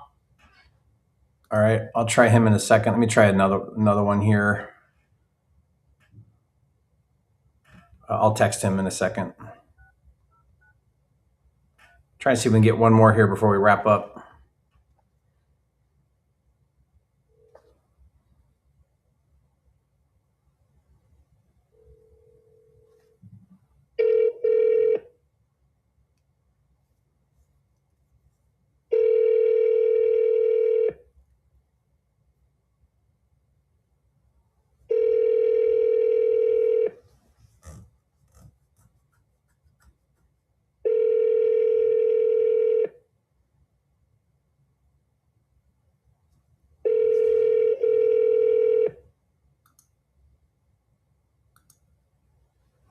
You've reached Dylan Tanaka. Your phone call is very important to me. You can also... Okay, I'll follow up with a text here. So Hieu, any questions here we want to answer? I'd like to be able to get to that, before we wrap up today. Let's see. Yes. I think we should go up a little bit. This one, we could talk about this one, Missouri. Oh, yeah. So Missouri, guys, if you don't know, August 28th, a new regulation goes into effect where you have to give a seller a 14-day notice, written notice, before you can contract with that seller. So in the law, I read through the law carefully. It mentions specifically assignments and it mentions specifically novations. It does not mention specifically double closings. However, that does not mean double closings aren't included in the law because it's very specific about equitable interest and it's sort of like substance over form. The intent here is wholesaling and that's what they're really trying to regulate. So could you double close? Maybe. I mean, it's just going to depend on if somebody, until we know if they come down on that or not. So it's a gray area, right? So I don't know. No one really knows until we see how it plays out. So, yeah. Yes, it's tough with these laws because you don't want to be the first guinea pig to find out what they're going to do to you if you do something that's not regulated. So yeah, it's just I think we just have to operate to the best we can with the information we have. Meaning, if they tell you to disclose, then disclose. Or if they want you to buy the property and see if you can buy it cheap enough where you can actually buy the property and resell it later. Yeah. So that's what we've been doing in South Carolina. Jay, you want to answer this one in Florida? So Dimitri, no. But see, here's why. There's no regulation in Florida yet that I'm aware of, and I try to track this really closely. However, every time regulation passes in another state, get ready for more competition in Florida. Because Dimitri, what's going to happen right now is all the Missouri wholesalers, and Missouri is a fantastic wholesale state. I mean, you got such great markets to wholesale in Missouri. And so now all of those virtual guys that are sitting in their air-conditioned office in Arizona or wherever, they can't go to Missouri anymore. So guess where they're going to go? To a non-regulated state like Florida. So get ready. I mean, this is why this matters no matter what state you're in, regulation. And also, too, if a state passes a regulation, there's a high chance that a neighboring state might do the same. Because I remember when South Carolina do this crazy law, North Carolina follow like really shortly after that. Yep. Well, even So- Delaware. So Delaware just passed their law, which is horrible. There's a right to cancel, an unwaivable, no reason right to cancel for the seller for, I think it's 21 days in Delaware. And I read the law and their the notes from the sponsors, and it said we modeled this law after Pennsylvania's wholesale regulation. So they're all looking at what everyone else is doing and getting ideas and copying what they're doing and so on. So yeah, you better believe that I would think about it like this, Dimitri, regulation will be coming to Florida or a state near you, an area near you coming soon, just get ready for it. Jerry, there's a question. Yeah, let's answer this one. Most people don't go deep enough. There we go. Yeah, Dimitri is a beast. Yeah, so Dimitri specializes in land, you guys, and he just absolutely annihilates it. And he lives in somewhere in Europe. I forget where. Denmark, is it, Dimitri? No. Yeah. So he's got a 6-hour time change. Whenever someone, by the way, Dimitri, whenever someone tells me, oh, this is hard, I'm like, what are you talking about? There's this guy I know, Dimitri, who lives in Europe and does this across the ocean in Florida. Don't tell me it's hard. Yeah. Jerry, there's a question above. Would you recommend doing on-market agent outreach in states like Pennsylvania? So what's special about Pennsylvania? Is there any laws that we need to be aware Pennsylvania wants you to have a real estate license, and they have a seller right to cancel for 30 days. So Pennsylvania sucks for the assignment. If you're doing an assignment in Pennsylvania, it sucks.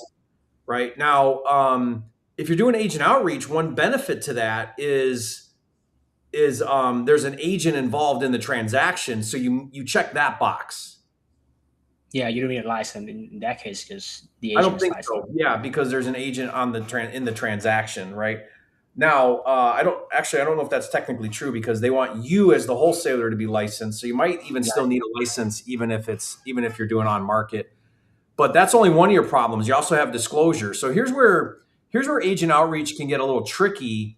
Is if there's disclosure laws, and right now there are 17 or 18 states that have disclosure laws. That means if you're using the state-approved contract, doing agent outreach, and the state's requiring that if you wholesale, you provide disclosure, that's not going to be in the state-approved contract where it is in my private seller contracts. I just put it in there if it allows me to. Some states want a standalone document, but a lot of states, as long as you disclose in your purchase and sale agreement. So this is what we have to do in Oklahoma. We have to now tell the agent, hey, we might wholesale this property.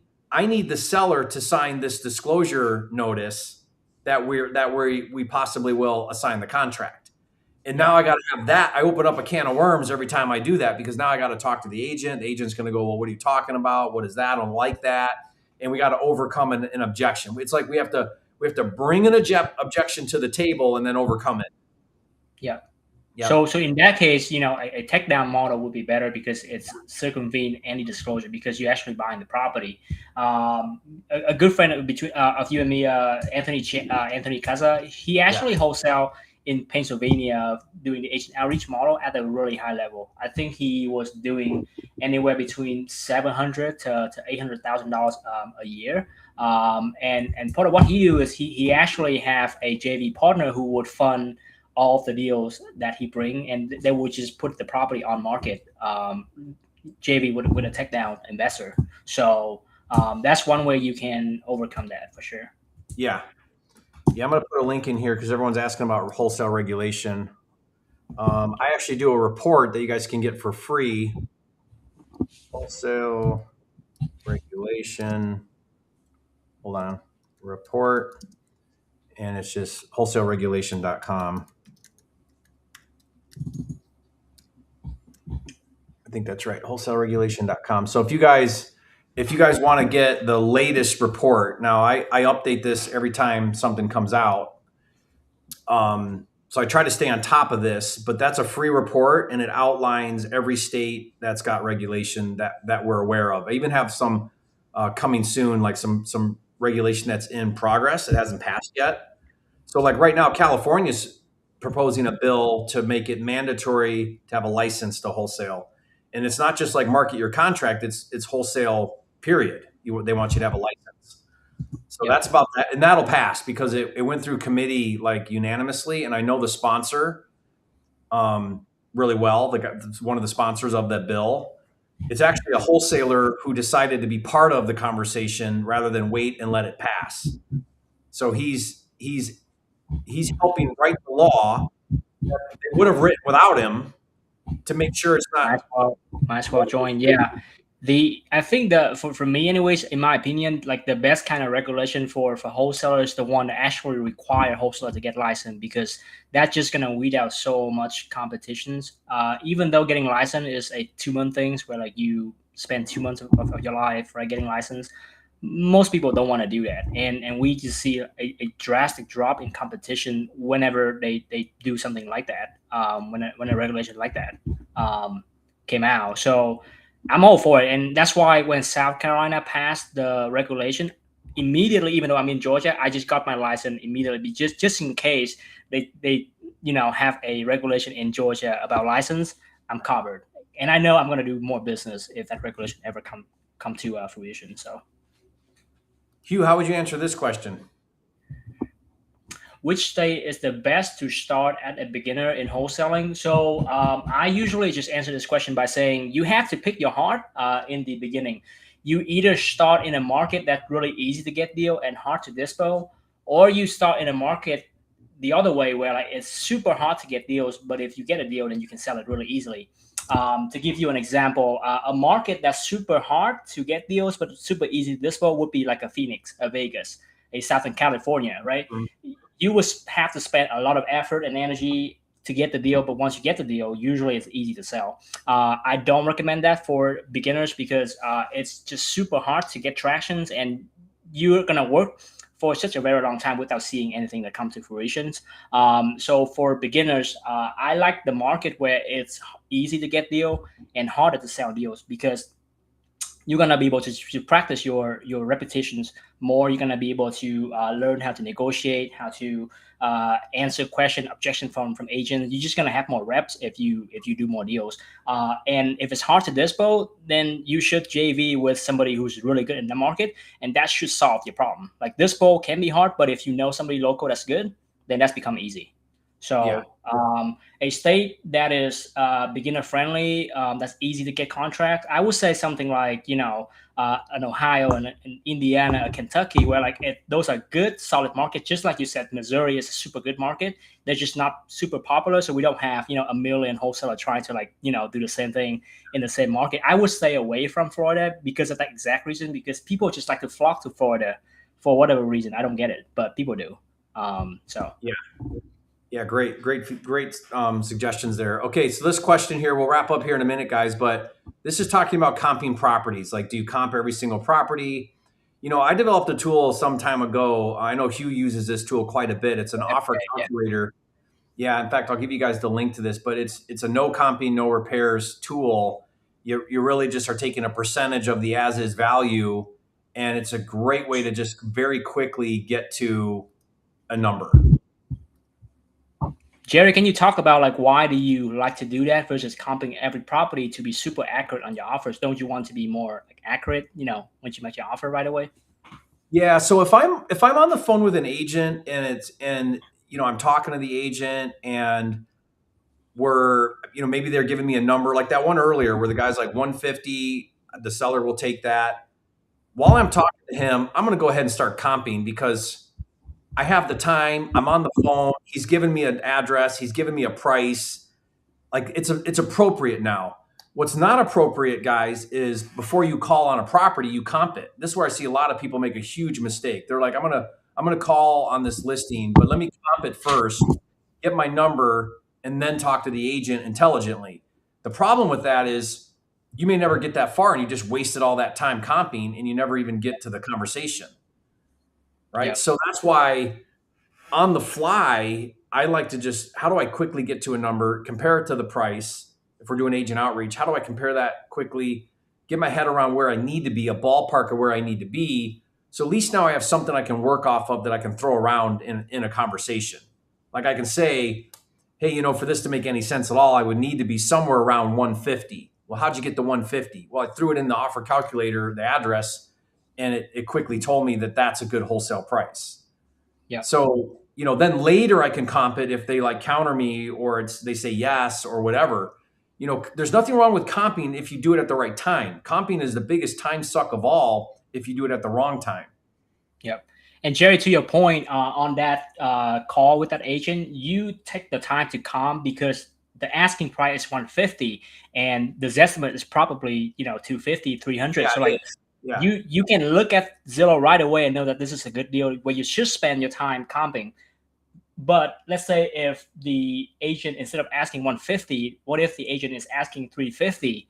Then you don't even need to comp to know that that is a crazy asking price. Like, why do I waste my time to comp something I know I have to be like at least 150K lower right off the bat, right? So people do have to realize that Jerry is comping on that deal because he recognized right away this deal has potential. So it justified me putting more time into it. I don't want to put more time into a deal that would be too far off right off the bat. And that's why you see me saying to these agents, hey, like the seller want 300. I know I just have to be below 250 right off the bat. I don't even need to comp, right? So, yeah. How do you overcome this objection, Hieu? I'm not going to submit a blind offer. Go look at the property first. Yeah, it happened to us every single day of every single month because we're 100% virtual. None of my guys are local. And agents say this because they got burned in the past before by somebody who didn't see the property and make an offer that don't make sense. So we always trying to see if we can overcome this without going to the property. But if we absolutely have to, we usually spend about $75 to get a runner to go to the property.